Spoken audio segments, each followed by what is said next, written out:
Hello everyone, welcome to WiFi education. WiFi education के इस video में हम डिस्कस करेंगे ऑल इंडियन पॉलिटी क्वेश्चंस जो एसएससी सीजीएल एग्जाम में पूछे गए हैं। इस वीडियो में हम 2010 से लेकर 2020 तक जितने भी इंडियन पॉलिटी के क्वेश्चंस एसएससी सीजीएल एग्जाम में पूछे गए हैं उनको कवर करेंगे इस वीडियो के माध्यम से। इस वीडियो में हम टोटल 300 प्लस क्वेश्चंस को कवर करेंगे डिटेल में। इसके साथ साथ जो भी एक्सप्लेनेशन होगी वो भी मैं आपको साथ साथ एक्सप्लेन करता जाऊंगा इस वीडियो के माध्यम से। इसी तरह का एक वीडियो आएगा ज्योग्राफी के लिए, इसी तरह का एक वीडियो आएगा हिस्ट्री के लिए, इसी तरह का एक वीडियो आएगा इकोनॉमी के लिए, और इसी तरह के जो भी अदर सब्जेक्ट्स हैं उन सभी के लिए एक एक वीडियो आएगा। क्योंकि काफ़ी स्टूडेंट्स की डिमांड थी कि सर जो भी एसएससी के एग्ज़ाम होते हैं उनके सारे के सारे जो क्वेश्चंस हैं उनको सब्जेक्ट वाइज डिस्कस करो। इसलिए आपकी ही डिमांड पर ये वीडियो मैं अब तक लेकर आ रहा हूँ। मेरा नाम है मोहित गर्ग। सो अब ज़्यादा विलंब ना करते हुए हम इस वीडियो को स्टार्ट करते हैं।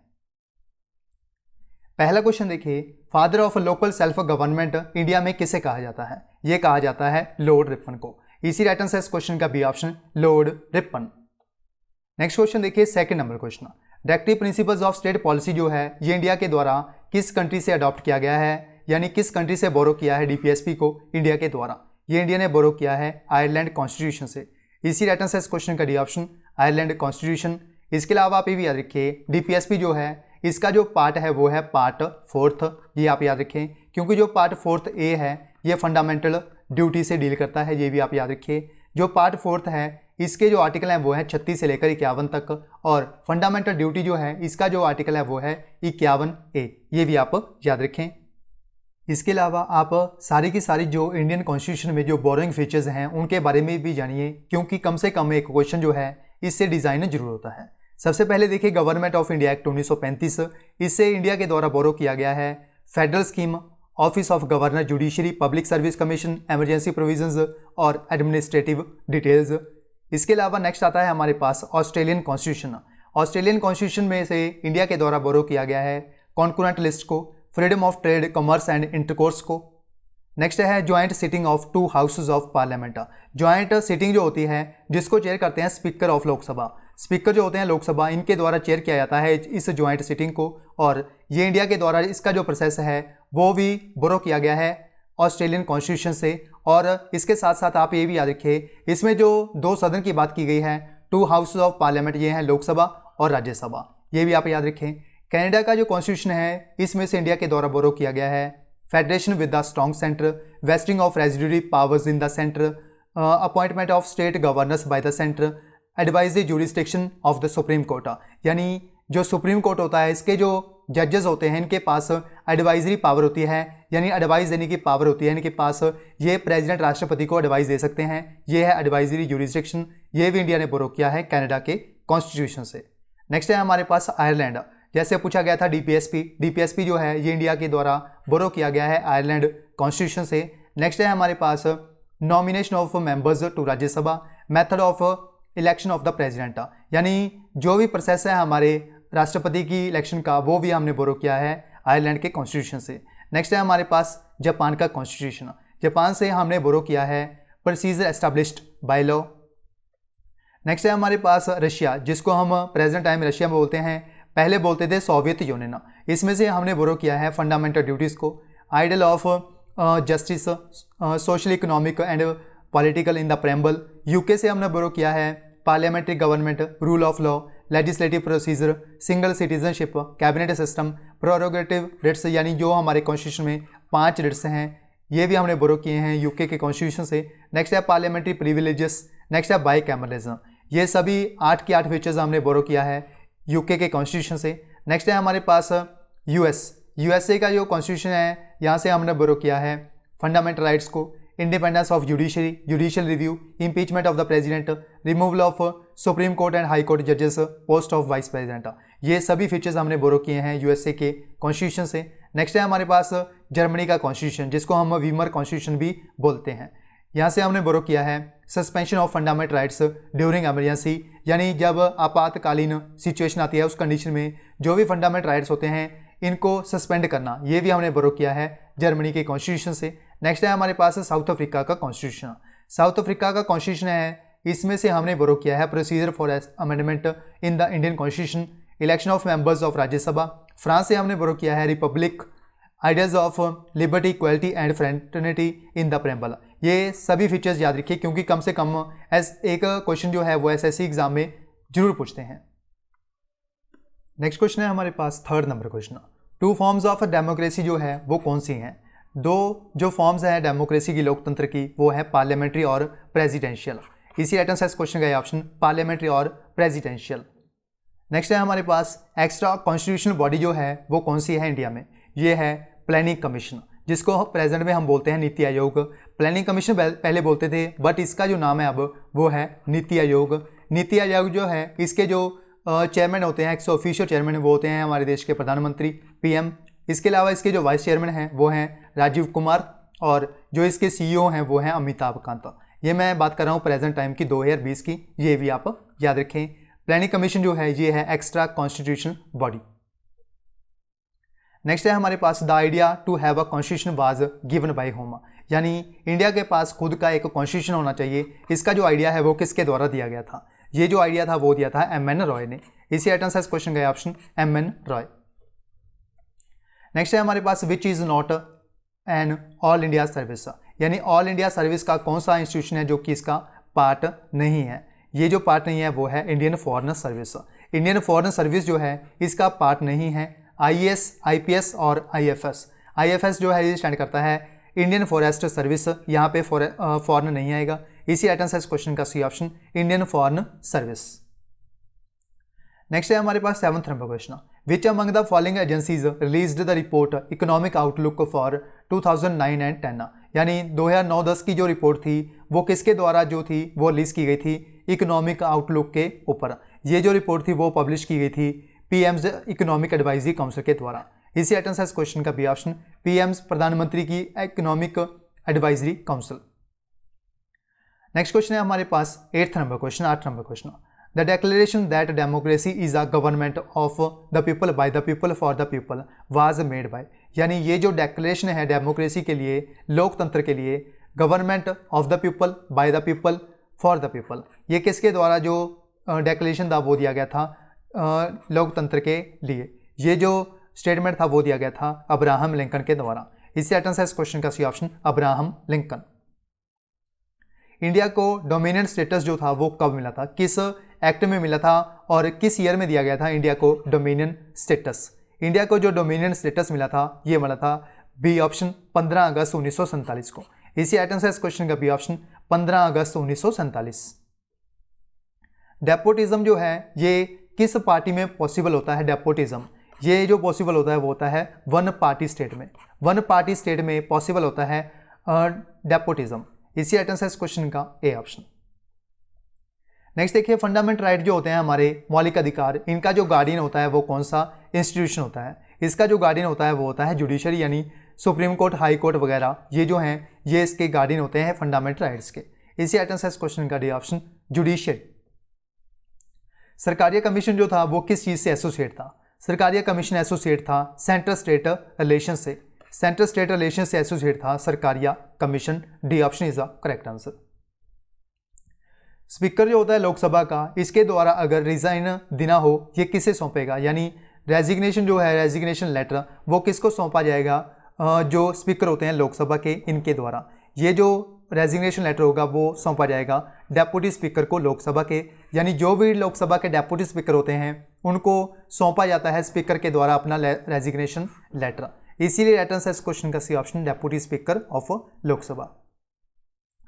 अब presidential ordinance can remain in force for how many months, यानी प्रेसिडेंशियल ऑर्डिनेंस जो होता है ये फोर्स में रहता है कितने महीनों के लिए जो है ये फोर्स में रह सकता है? ये रह सकता है 6 महीनों के लिए। 6 महीनों के लिए रह सकता है प्रेसिडेंशियल ऑर्डिनेंस पावर में। इसी राइट आंसर इस क्वेश्चन का भी option for 6 months. Next question देखिए 15 नंबर क्वेश्चन।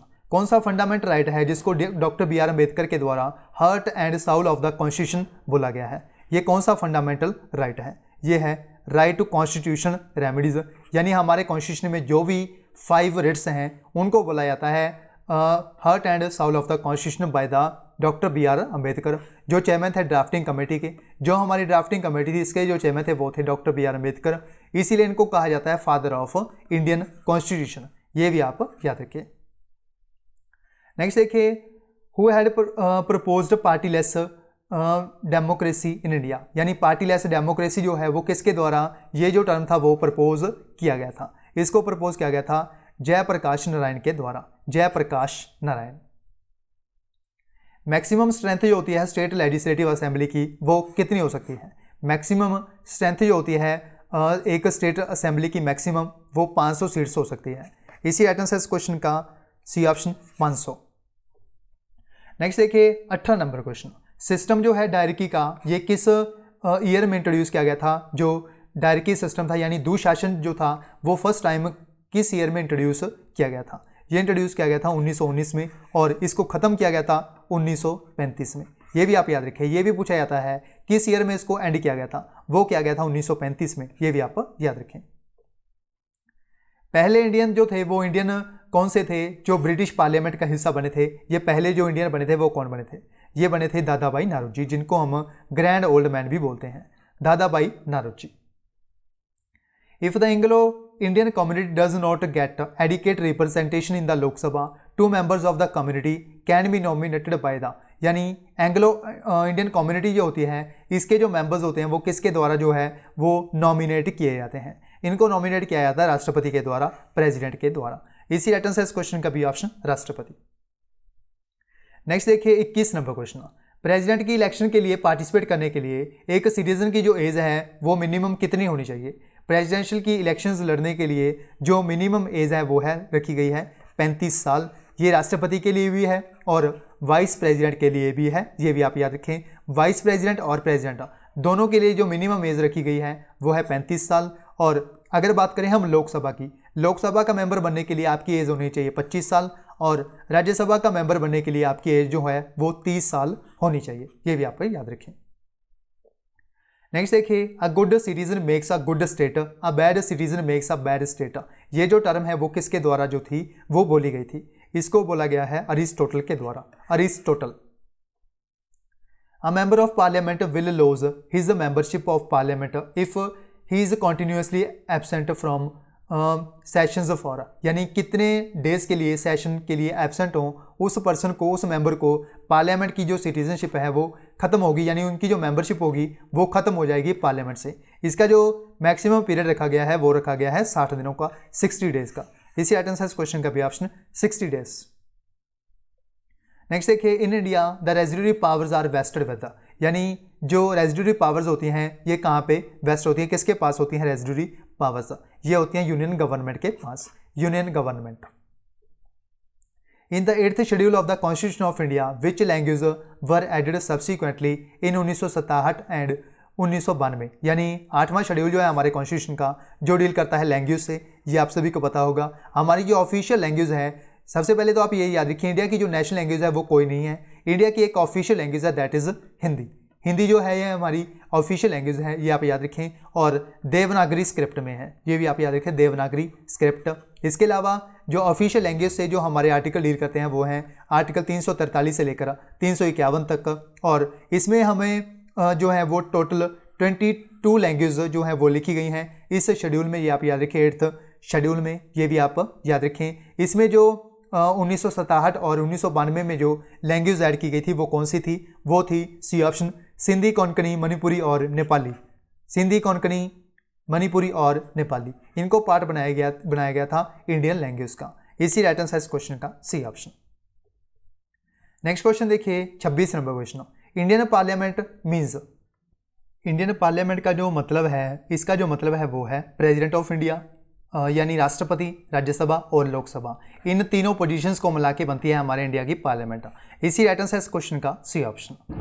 नेक्स्ट देखिए 27 नंबर क्वेश्चन, कम्युनल इलेक्टोरेट जो था वो इंडिया में दिया गया था पहली बार, किस ईयर में दिया गया था, ये दिया गया था डी ऑप्शन 1909 में, ये आप याद रखें। ये कम्युनल इलेक्टोरेट था वो क्या था, इसमें जो हिंदू थे इनको बोला गया था, ये चूज़ कर सकते हैं, इलेक्ट कर सकते हैं हिंदू पर्सन को, और मुस्लिम जो पर्सन थे इनको बोला गया था कि ये मुस्लिम पर्सन को चूज़ कर सकते हैं, इलेक्शन करवा के मुस्लिम पर्सन को जो है वो चूज़ कर सकते हैं इलेक्शन में पार्टिसिपेट करवा के। ये था डोमिनियन स्टेटस, ये आप याद रखिए कम्युनल इलेक्टोरेट था, ये था मतलब हिंदू और मुस्लिम को अलग अलग करना, ये था मेन मतलब, मेन मुद्दा था इनका जो ब्रिटिशर्स के द्वारा जो था वो अपनाया गया था कम्युनल इलेक्टोरेट 1909 में। इसी राइट आंसर इस क्वेश्चन का डी ऑप्शन 1909। नेक्स्ट देखिए 28 नंबर क्वेश्चन, जुडिशियल रिव्यू जो है इंडियन कॉन्स्टिट्यूशन में ये किस पर बेस्ड है? जुडिशियल रिव्यू जो है ये बेस्ड है C option procedure established by law. Procedure established by law पर बेस्ड है जुडिशियल रिव्यू इंडियन कॉन्स्टिट्यूशन में। इसी राइट आंसर इस क्वेश्चन का सी ऑप्शन। ड्राफ्टिंग कमेटी जो है इसके द्वारा जो कॉन्स्टिट्यूशन था इंडिया का वो कब कंप्लीट किया गया था? इसके द्वारा जो कॉन्स्टिट्यूशन था वो कंप्लीट किया गया था 26 नवंबर 1949 को, 1949 को। इसी राइट आंसर इस क्वेश्चन का सी ऑप्शन। इसके अलावा आप ये भी याद रखिए जो ड्राफ्टिंग कमेटी है इसको अपॉइंट किया गया था 29 अगस्त 1947 को। 29 अगस्त 1947 को इसको सेटअप किया गया था, बट इसके द्वारा अपना जो कॉन्स्टिट्यूशन था वो फाइनलाइज किया गया था 26 नवंबर 1949 को। ये आप याद रखें। ड्राफ्टिंग कमेटी जो है इसके चेयरमैन थे, मैंने आपको बताया है, डॉक्टर BR अम्बेडकर। प्रेसिडेंट जो थे कॉन्स्टिट्यूशन असेंबली के, यानी कॉन्स्टिट्यूएंट असेंबली बनाई गई थी कॉन्स्टिट्यूशन को सेटअप करने के लिए, इसके जो प्रेसिडेंट बनाया गया था वो किसे बनाया गया था? ये बने थे डॉक्टर राजेंद्र प्रसाद, जो बाद में देश के प्रेसिडेंट भी बने थे, राष्ट्रपति भी बने थे, ये थे Rajendra Prasad, C option. Next देखिए 31 number question, which innovative discussion process is introduced by the Indian parliament to the world parliament systems? यानी कौन सी इनोवेटिव डिस्कशन प्रोसेस है जो कि इंट्रोड्यूस की जाती है इंडियन पार्लियामेंट में? इसका जो नाम है वो क्या है? इसका नाम है जीरो हार। जीरो हार जो है इसको इंट्रोड्यूस किया जाता है इंडियन पार्लियामेंट्री सिस्टम में। इसी राइट आंसर इस क्वेश्चन का बी ऑप्शन, जीरो हार। नेक्स्ट क्वेश्चन देखिए 32 नंबर क्वेश्चन, जो सुप्रीम कोर्ट के जो जज होते हैं इनकी जो मैक्सिमम एज है वो कितनी होनी चाहिए, यानी रिटायरमेंट एज जो है वो कितनी रखी गई है? सुप्रीम कोर्ट के जो जज होते हैं इनकी जो रिटायरमेंट एज रखी गई है वो है 65 साल। अगर बात करें हम हाई कोर्ट की, हाई कोर्ट के जो जज होते हैं इनकी जो रिटायरमेंट एज है वो है 62 साल। ये इसको आपको कन्फ्यूज़ नहीं करना है सुप्रीम कोर्ट के जज के साथ। सुप्रीम कोर्ट की जो जज होते हैं इनकी रिटायरमेंट एज होती है 65 साल, और हाई कोर्ट के जो जज होते हैं इनकी जो रिटायरमेंट एज होती है वो है 62 साल। दोनों याद रखिए। नेक्स्ट देखिए 33 number question, the constitution amendment act that has introduced safeguards against the misuse of proclamation of national emergency is the, यानी कॉन्स्टिट्यूशन एक अमेंडमेंट की गई थी, कौन सी अमेंडमेंट थी जिसमें इंट्रोड्यूस किया गया था सेफगार्ड अगेंस्ट द मिसयूज, यानी पहले कोई भी जो राष्ट्रपति था वो इसका मिसयूज कर सकता था नेशनल इमरजेंसी का, बट अब इसका जो मिसयूज था उसको कंट्रोल किया गया था, इसको सेफगार्ड किया गया था। ये कौन सा अमेंडमेंट हुआ था जिसके माध्यम से इसको सेफगार्ड किया गया था? ये थी 44th अमेंडमेंट एक्ट जो हुई थी 1978 में। ये आप याद रखें। 44 नंबर अमेंडमेंट हुई थी 1978 में। फंडामेंटल राइट जो है ये सस्पेंड करता है वो कौन सा जो पर्सन है जिसके द्वारा इसको सस्पेंड किया जा सकता है? इसको सस्पेंड करते हैं राष्ट्रपति, प्रेसिडेंट। मेन रीजन जो था growth of communalism in India वो क्या था? इसका जो मेन रीजन था वो क्या था? इसका जो मेन रीजन था वो था education and economic backwardness of minority groups. इसलिए कम्युनलिज्म जो था वो इंट्रोड्यूस किया गया था इंडिया में। ये आप याद रखें, educational and economic backwardness of minority groups. Retirement age जो है हाई कोर्ट के द्वारा जब प्राप्त की कर ली जाए, यानी रिटायरमेंट ले ली जाए जज के द्वारा, उनको परमिट नहीं किया जा सकता एज अ लॉयर किस कोर्ट में, यानी वो बाद में किसी कोर्ट में काम नहीं कर सकते एज अ लॉयर। ये कौन सा कोर्ट है जिसमें इनको परमिट नहीं किया जाता? इनको जो परमिट नहीं किया जा सकता वो है D option, except the high court where he retired. इसी आइटम से इस क्वेश्चन का D option. National commission for minorities जो है ये कब कॉन्स्टिट्यूट किया गया था? इसको बनाया गया था 1992 में, 1992 में, 1992 बी ऑप्शन। नेक्स्ट क्वेश्चन देखिए 38 number question, in which system of government is bicameralism N essential feature, यानी किस सिस्टम ऑफ गवर्नमेंट में बाइकैमरल जो होता है ये एक असेंशियल फीचर होता है? ये होता है फेडरल सिस्टम में। इसी आइटम से क्वेश्चन का option federal system. Next question देखिए 39 number question, Shri Krishna committee report जो थी वो किसके लिए बनाई गई थी? श्री कृष्ण कमेटी रिपोर्ट ये जो एसोसिएट थी वो थी demand for a separate Telangana state. ये जो सेपरेट बनाने के लिए, आंध्र प्रदेश से अलग बनाने के लिए एक कमेटी सेटअप की गई थी, श्री कृष्ण कमेटी। इसी आइटम से इस क्वेश्चन का भी option demand for a separate Telangana state. Next देखिए 40 नंबर क्वेश्चन, किसके द्वारा बोला गया था directive principles of state policy are just like a cheque on bank payable at the convenience of the bank. ये जो टर्म थी वो किसके द्वारा यूज की गई थी? इस टर्म को यूज किया गया था के.टी. शाह के द्वारा, के.टी. शाह। नेक्स्ट देखिए 41 number question, the proposal for the creation of knew all India service can be considered only, यानी प्रपोजल जो था क्रिएट करने के लिए न्यू ऑल इंडिया सर्विस को ये कंसीडर किया गया था, किस केस में कंसीडर किया जा सकता है ओनली। ये जो कंसीडर किया जा सकता है वो है C option, if the Rajya Sabha passes the resolution by 2/3 majority, यानी ये जो ऑल इंडिया सर्विस जो है इसको सेटअप किया जा सकता है अगर राज्यसभा जो है इसके द्वारा रेजोल्यूशन पास किया जाए विद 2/3 मेजॉरिटी। इसी राइट आंसर इस क्वेश्चन का सी ऑप्शन। जो केरला जो हाई कोर्ट है हमारा, इसका जो सीट रखी गई है, यानी केरला का जो हाई कोर्ट है वो, इसकी जो सीट है वो कहाँ पे लोकेटेड है, इसकी जो सीट है वो लोकेटेड है एर्नाकुलम में, एर्नाकुलम में लोकेटेड है इसकी जो सीट है केरला हाई कोर्ट की। इसी राइट आंसर इस क्वेश्चन का डी ऑप्शन एर्नाकुलम। नेक्स्ट देखिए 43 नंबर क्वेश्चन, पहले जो स्पीकर थे लोकसभा के उनका नाम क्या है। पहले जो स्पीकर थे वो थे जी.वी. मावलंकर। जी.वी. मावलंकर जो थे ये थे पहले स्पीकर लोकसभा के। क्या आप मुझे कमेंट बॉक्स में लिख के बता सकते हो प्रेजेंट में जो लोकसभा के स्पीकर हैं उनका नाम क्या है। देखते हैं कौन बताता है, कमेंट बॉक्स में लिख के जरूर बताइए। किसके द्वारा डिसाइड किया जाता है dispute regarding election of the president, यानी जो राष्ट्रपति होते हैं इनकी जो इलेक्शन का जो डिस्प्यूट होता है इसको रिजॉल्व जो है वो किसके द्वारा जो है वो किया जाता है, इसको रिजॉल्व किया जाता है सुप्रीम कोर्ट के द्वारा, सुप्रीम कोर्ट। पहले जो लॉ ऑफिसर होते हैं गवर्नमेंट ऑफ इंडिया के वो कौन होते हैं। पहले जो लॉ ऑफिसर होते हैं गवर्नमेंट ऑफ इंडिया के वो होते हैं attorney general of India, attorney general of India. इनसे जो आर्टिकल डील करता है वो है आर्टिकल 76, ये आप याद रखें। और इसी तरह का एक इंस्टीट्यूशन होता है that is CAG, controller and auditor general of India, ये आप याद रखें। इसका जो आर्टिकल है वो है 148, 148। A government is classified as federal और unitary on the basis of, यानी ये जो दो फॉर्म है जिनको क्लासीफाई किया जाता है एज अ फेडरल और यूनिटरी गवर्नमेंट, ये किस पर बेस पर जो है वो क्लासीफाई किया जाता है, ये किया जाता है on the basis of relations between the centre and states. इसी आंसर इस क्वेश्चन का A option, relations between the centre and states. Next देखिए 47 number question, which one of the following is an essential ingredient of parliamentary government, यानी essential ingredient जो है parliament के लिए, government के लिए वो कौन सा है। इसका जो राइट आंसर है हमारा वो है B option, political parties, political parties. Next देखिए 48 number question, the word secular is a part of the preamble of the constitution of India, यानी जो सेकुलर वर्ड था ये किसके तहत जो था प्रेम्बल का पार्ट बनाया गया था। इंडियन कॉन्स्टिट्यूशन का जो एक प्रेम्बल है जिसको हम प्रीफेस बोलते हैं इंडियन कॉन्स्टिट्यूशन का, ये बनाया गया था बाय द 42nd अमेंडमेंट।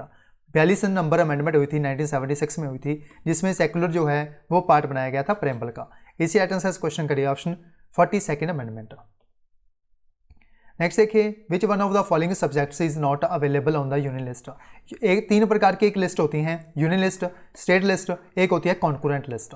तीनों लिस्ट याद रखिए। यूनियन लिस्ट जो होती है इसमें जो सेंटर होता है उसके द्वारा कानून बनाए जाते हैं और अप्लाई किए जाते हैं, और जो स्टेट होती है स्टेट लिस्ट, इसमें स्टेट में के द्वारा बनाए जाते हैं, और जो कॉन्करेंट लिस्ट होती है इसमें सेंटर और स्टेट दोनों की पार्टिसिपेशन होती है, दोनों के द्वारा जो कानून है वो बनाए जाते हैं और अप्लाई भी किए जाते हैं, सेंटर और स्टेट दोनों के द्वारा। इसमें पूछा गया है कौन सा सब्जेक्ट है जो कि यूनियन लिस्ट में जो है वो अवेलेबल नहीं है। इसका जो राइट आंसर है हमारा वो है C option, trade union. Trade union जो है वो अवेलेबल नहीं है यूनियन लिस्ट में। इसी राइट आंसर इस क्वेश्चन का C option, trade union. The term closure in parliamentary terminology implies, यानी क्लोजर का जो अर्थ है वो क्या है इन द पार्लियामेंट्री टर्मिनोलॉजी, इसका जो मतलब है वो क्या है। इसका जो मतलब है वो है stoppage of debate on a motion, यानी जो डिबेट होती है मोशन पर इसको स्टॉप करना, ये टर्म यूज करते हैं, that is closure. Closure, stoppage of debate on a motion. Which of the following is not correctly matched, कौन सा जो आर्टिकल है जिसके साथ ये जो डील करते हैं उसके रिलेटेड हमें 4 स्टेटमेंट दी गई है, पूछी गई कौन सी गलत दी गई है। इसका जो राइट आंसर है वो है सी ऑप्शन, आर्टिकल 17। आर्टिकल 17 जो है ये डील करता है अबॉलिशन ऑफ अनटचेबिलिटी से, अनटचेबिलिटी से डील करता है आर्टिकल 17, ये आप याद रखें। बाकी सारे जो आर्टिकल दिए गए हैं ये बिल्कुल सही दिए गए हैं। Which of the following presidents held office for the consecutive terms, यानी राष्ट्रपति जो है इनके द्वारा 2 कॉन्सिक्यूटिव टर्म जो है वो कॉन्सिक्यूटिव जो है अडॉप्ट किए गए थे, यानी कौन से राष्ट्रपति हैं जिनके द्वारा ऑफिस जो है वो संभाला गया था 2 बार लगातार एज अ प्रेसिडेंट। ये कौन से प्रेसिडेंट बने थे, ये बने थे डॉक्टर राजेंद्र प्रसाद, डॉक्टर राजेंद्र प्रसाद। कौन सी अमेंडमेंट थी जिसके माध्यम से 21 से लेकर 18 तक जो एज थी वो की गई थी वोटिंग एज? ये जो अमेंडमेंट थी वो कौन सी थी? ये अमेंडमेंट थी 61st अमेंडमेंट और ये हुई थी 1988 में, 1988 में हुई थी ये अमेंडमेंट 61st अमेंडमेंट, जिसमें 21 से जो 18 साल थी एज की गई थी। जो भी वोट डालने वाले होते हैं यानी जो भी वोटर होते हैं उनकी एज पहले 21 साल थी, बाद में 18 की गई थी बाय द 61st अमेंडमेंट 1988 में। कौन सी विटो है कौन सी विटो है जो कि राष्ट्रपति जो हैं वो यूज़ कर सकते हैं with regard to bills by the parliament, यानी जो भी बिल्स वगैरह होते हैं इनको भेजा जाता है राष्ट्रपति के साइन के लिए। इसके लिए कौन सी विटो है जो पावर है इनके पास, जिसको ये जो है वो अप्लाई कर सकते हैं इस पावर को? ये है पॉकेट और सस्पेंसिव। इसी आइटम से इस क्वेश्चन का भी ऑप्शन पॉकेट और suspensive. Which countries constitution is a mixture of both parliamentary and presidential form of government? कौन सी कंट्री का कॉन्स्टिट्यूशन है जिसमें मिक्सचर है पार्लियामेंट्री और प्रेसिडेंशियल फॉर्म ऑफ गवर्नमेंट का? ये कौन से देश का कॉन्स्टिट्यूशन है? ये है फ्रांस का, फ्रांस, सी ऑप्शन फ्रांस। पहले चीफ इलेक्शन कमीशन जो थे इंडिया के वो कौन बने थे? पहले जो चीफ इलेक्शन कमिश्नर बने थे इंडिया के वो बने थे सुकुमार सेन, सुकुमार सेन, बी ऑप्शन। किसके द्वारा प्रिजाइड किया जाता है joint session of Indian parliament? Joint session जो होता है इसको जो प्रिजाइड करते हैं वो करते हैं speaker of Lok Sabha, speaker of Lok Sabha. Division of powers and independent judiciary जो है ये दो इंपॉर्टेंट महत्वपूर्ण फीचर्स हैं। किस प्रकार की फीचर्स हैं यानी किस टाइप की गवर्नमेंट की फीचर्स हैं? ये जो फीचर्स हैं डिवीजन ऑफ पावर्स और इंडिपेंडेंट ऑफ जुडिशरी, ये दोनों जो फीचर्स हैं वो हैं फेडरल फॉर्म ऑफ गवर्नमेंट की, federal form of government, C option. कौन सा आर्टिकल है जिसको heart and soul of the constitution बोला जाता है? बी आर अम्बेडकर के द्वारा बोला गया था। ये जो आर्टिकल है वो है आर्टिकल 32। आर्टिकल 32 डील करता है जो हमारे इंडियन कॉन्स्टिट्यूशन में 5 रिट्स हैं, ये आप याद रखें, हैबेस कॉर्पस, मैंडेमस, सरसरी, प्रोहिबिशन, ये सारी रिट्स हैं हमारे कॉन्स्टिट्यूशन में 5। इनसे आर्टिकल डील करता है article 32। First to use the term state, यानी पहला जो इंसान था वो कौन सा था जिसके द्वारा टर्म फर्स्ट टाइम यूज़ की गई थी एज अ स्टेट? ये किसके द्वारा यूज़ की गई थी? इसको पहली बार जो था वो यूज़ किया गया था माचियावेली के द्वारा। माचियावेली जो थे इनके द्वारा पहली बार स्टेट टर्म जो था वो यूज़ किया गया था माचियावेली के द्वारा। कौन सा आर्टिकल है जो कि डील करता है फंडामेंटल राइट के साथ armed forces be specifically restricted, यानी आर्म्ड फोर्सेस के समय पे ये जो आर्टिकल है वो स्पेसिफिकली रिस्ट्रिक्ट हो जाता है? ये कौन सा फंडामेंटल राइट है यानी कौन सा आर्टिकल से डील करता है? ये आर्टिकल है हमारा D option article 33। Article 33। Article 1 जो है इंडिया इज ये डील करता है, इंडियन कॉन्स्टिट्यूशन का डिक्लेयर किया गया है India that is Bharat is यानी इंडिया दैट इज भारत, इसका जो मतलब है वो क्या है? इसका जो मतलब है वो है union of states. A option is the correct answer, union of states. Next देखिए 63 number question, the vice president is, यानी वाइस प्रेसिडेंट के रिलेटेड हमें स्टेटमेंट्स दी गई हैं, पूछी गई है कौन सी स्टेटमेंट जो है वो सही दी गई है। इसमें जो सही दी गई है note a member of the parliament, यानी दोनों में से किसी भी सदन का मेंबर नहीं होते ये, और ये एक्स ऑफिशियो चेयरमैन होते हैं राज्यसभा के। ये आप याद रखिए, जो वाइस प्रेसिडेंट होते हैं ये एक्स ऑफिशियो चेयरमैन होते हैं राज्यसभा के, और ये लोकसभा का पार्ट नहीं होते। यहाँ पे बोला गया है लोकसभा का मेंबर, राज्यसभा का और आइदर हाउस का, तीनों में से कोई भी स्टेटमेंट हमें सही नहीं दी गई है। इसमें जो राइट आंसर है हमारा वो है डी ऑप्शन, राज्यसभा का मेंबर नहीं होते, ये होते हैं ex officio chairman of Rajya Sabha. ये भी आपसे पूछा जा सकता है, याद रखें। गवर्नमेंट ऑफ इंडिया 1935 का जो एक्ट था वो किस पर बेस्ड था? यानी गवर्नमेंट ऑफ इंडिया एक्ट 1935 जो था वो कौन से कमीशन पर बेस्ड था? ये था based on Simon commission, Simon commission, A option. जजेस जो होते हैं हाई कोर्ट के डिस्ट्रिक्ट कोर्ट के, यानी जो भी डिस्ट्रिक्ट कोर्ट होते हैं इनके जो जजेस होते हैं इनको अपॉइंट कौन करता है? इनको अपॉइंट करते हैं गवर्नर, राज्यपाल, ए ऑप्शन राज्यपाल। In which year the planning commission was set up, planning commission जो था इसको सेटअप किस ईयर में किया गया था? इसको सेटअप किया गया था 1950 में। बाद में इसका नेम जो था वो नीति आयोग रखा गया था, नीति आयोग। किसके द्वारा रीजनेबल रिस्ट्रिक्शन जो है वो लगाई जाती हैं फंडामेंटल राइट के लिए? ये जो रीजनेबल रिस्ट्रिक्शंस जो हैं वो लगाई जाती हैं पार्लियामेंट के द्वारा, बी ऑप्शन पार्लियामेंट यानी संसद। Which of the following is not a fundamental right as per the Indian constitution, यानी 5 स्टेटमेंट्स हमें दी गई हैं, पूछी गई है कौन सा फंडामेंटल राइट जो है वो नहीं दिया गया है। इसमें जो फंडामेंटल राइट नहीं है वो है नन ऑफ द अबव, यानी सारे के सारे हमारे फंडामेंटल राइट्स का पार्ट हैं। सबसे पहला है राइट टू एजुकेशन, 21 ये आर्टिकल डील करता है। नेक्स्ट है राइट टू इन्फॉर्मेशन, आरटीआई के अधीन आता है। इससे जो आर्टिकल एक प्रोविजन आती है आर्टिकल 19 के अधीन, ये आप याद रखें। राइट टू स्पीच यानी बोलने का अधिकार होता है हमें आर्टिकल 19A के तहत, और जो राइट टू लाइफ और पर्सनल लिबर्टी जो है वो है हमारे पास आर्टिकल 21 के तहत। Who is the custodian of Indian constitution, यानी कस्टोडियन जो होता है इंडियन कॉन्स्टिट्यूशन का वो कौन होता है। इसके जो कस्टोडियन होते हैं दिए गए 4 ऑप्शन में से वो हैं B option chief justice of India. Chief justice होते हैं जो इंडिया के वो होते हैं custodian of Indian constitution CJI। Panchayati Raj system जो था ये पहली बार किस स्टेट के द्वारा जो था वो अडॉप्ट किया गया था। इसको सबसे पहले जो था वो अप्लाई किया था आंध्र प्रदेश और राजस्थान के द्वारा। इसी आइटम से इस क्वेश्चन का ऑप्शन आंध्र प्रदेश और राजस्थान। कॉन्स्टिट्यूएंट असेंबली जो थी इंडिया की, इसको फॉर्मुलेट किया गया था, किस की रिकमेंडेशन थी जिसके तहत इसको बनाया गया था, इसको फॉर्मुलेट किया गया था कॉन्स्टिट्यूएंट असेंबली को। ये जो रिकमेंडेशन थी वो किस प्लान की रिकमेंडेशन थी, ये जो रिकमेंडेशन थी वो थी कैबिनेट मिशन की। इसी आइटम से इस क्वेश्चन का option cabinet mission. Which of the following is an essential element of the state, यानी असेंशियल एलिमेंट जो है स्टेट का वो कौन सा हमें दिया गया है। सॉवरेनिटी, गवर्नमेंट, टेरिटरी, तीनों के तीनों जो हैं वो असेंशियल एलिमेंट हैं एक राज्य के स्टेट के। इसी आइटम से इस क्वेश्चन का D option. All of these are correct.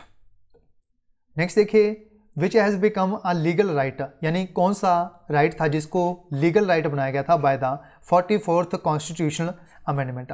ये कौन सा राइट था, ये था right to property. Right to property जो था इसको 44th अमेंडमेंट के तहत इसको एक लीगल राइट का दर्जा दिया गया था। पहले ये एक फंडामेंटल राइट था इंडियन कॉन्स्टिट्यूशन में, बट बाद में ये बना था एक जो राइट टू प्रॉपर्टी था एक लीगल राइट। इसी आइटम से इस क्वेश्चन का B option right to property. इसके अलावा आप ये भी याद रखिए जो 44th अमेंडमेंट हुई थी ये 1978 में हुई थी, ये भी आप याद रखिए 1978। कौन सा पार्ट है जो कि डील करता है फंडामेंटल ड्यूटी से। फंडामेंटल ड्यूटीज़ जो है इसके लिए जो पार्ट है हमारा वो है part 4th A। 4th A जो है वो आर्टिकल इसके जो आर्टिकल है वो है आर्टिकल 51A, ये आप याद रखें। और पार्ट 4th A जो है ये डील करता है फंडामेंटल ड्यूटीज़ से, ये भी आप याद रखें। नेक्स्ट देखिए, किसके द्वारा इंजॉय किया जाता है rank of cabinet minister in union cabinet. ये जो रैंक है वो किसके द्वारा जो था वो इंजॉय किया जाता है, ये किया जाता है deputy chairman of planning commission के। यानी जो भी डेप्यूटी चेयरमैन होते हैं प्लानिंग कमीशन के, इनका जो रैंक होता है वो होता है कैबिनेट मिनिस्टर के एक यूनियन कैबिनेट में। इसी आइटम से इस क्वेश्चन का डी ऑप्शन। नेक्स्ट देखिए 76 number question, the vacancy of the office of the president must be filled with in, यानी राष्ट्रपति की जो वैकेंसी आई हो अगर ऑफिस में वो कितने समय के अंदर अंदर उसको फिल हो जाना चाहिए। यानी इसका जो मैक्सिमम टर्म है फिल होने का वैकेंसी का वो कितना है, वो है 6 महीने। 6 महीने तक इसको खाली रखा जा सकता है। इससे ज़्यादा प्रेसिडेंट की जो वैकेंसी है उससे पहले हमें फिल करनी पड़ेगी। इसी आइटम से इस क्वेश्चन का ऑप्शन 6 महीने। Provision of citizenship in India constitution became applicable in, यानी सिटीजनशिप की जो प्रोविजंस हैं ये इंडियन कॉन्स्टिट्यूशन में एप्लीकेबल हुए थे। किस ईयर में एप्लीकेबल इसको बनाया गया था, इसको एप्लीकेबल बनाया गया था 1950 में, ए ऑप्शन 1950। नेशनल इमरजेंसी जो है इंडिया में डिक्लेयर की गई थी, यानी प्रेसिडेंट ऑफ इंडिया जो है वो एक्सटर्नल एग्रीगेशन के लिए जो है नेशनल इमरजेंसी डिक्लेयर कर सकते हैं किस आर्टिकल के तहत। ये जो आर्टिकल है इसके लिए हमारा वो है नेशनल इमरजेंसी के लिए वो है आर्टिकल 352, ये आप याद रखें। और स्टेट इमरजेंसी जिसको हम प्रेसिडेंट रूल बोलते हैं वो 356 आता है। और जो 360 है इसके लिए फाइनेंशियल इमरजेंसी जो है वो डिक्लेयर किया जा सकता है राष्ट्रपति के द्वारा। और ये आप याद रखें फाइनेंशियल इमरजेंसी जो है इसको आज तक 2020 तक कभी भी इसको अभी तक अप्लाई नहीं किया गया है, इसको अभी तक इंडिया में अप्लाई नहीं किया गया है, ये भी आप याद रखें फाइनेंशियल इमरजेंसी को। नेक्स्ट देखिए, the community development programme was launched in the year, यानी कम्युनिटी डेवलपमेंट प्रोग्राम जो है इसको किस ईयर में इसको लॉन्च किया गया था। इसको लॉन्च किया गया था 1952 में, 1952 में, 1952। Which dignitary who is not member of parliament has the right to address it, यानी कौन सी अथॉरिटी होती है जो एक पार्लियामेंट का मेंबर ना होने के बावजूद वो उनके पास अधिकार है, ये उनकी जो यानी जो भी उनकी जो कार्रवाई है उनको सुन सकते हैं, उनका सेशन जो है वो अटेंड कर सकते हैं। ये पावर किसके पास होती है? ये होती है अटॉर्नी जनरल ऑफ इंडिया के पास। इससे जो आर्टिकल डील करता है वो है आर्टिकल 148, ये भी आप याद रखें। सॉरी, जो आर्टिकल 148 है ये कैग से रिपोर्ट एसोसिएट है कंट्रोलर एंड ऑडिटर जनरल से, और अटॉर्नी जनरल है जो इसके लिए जो आर्टिकल है वो है आर्टिकल 7676। नेक्स्ट क्वेश्चन देखिए 81st number question, the declaration of American independence was based on the theory of, यानी अमेरिकन इंडिपेंडेंस जो थी इसके लिए डिक्लेरेशन हुई थी, इसके लिए जो थ्योरी बेस्ड थी वो कौन सी थ्योरी थी? इसके लिए जो बेस्ड थ्योरी है वो है हमारी natural rights, D option natural rights. Next देखिए 82 नंबर क्वेश्चन, किसके द्वारा डिसाइड किया जाता है? ये एक बिल है, एक मनी बिल है, इसको जो डिसाइड करता है वो करता है स्पीकर ऑफ लोकसभा। स्पीकर होते हैं जो लोकसभा के, B option speaker of Lok Sabha.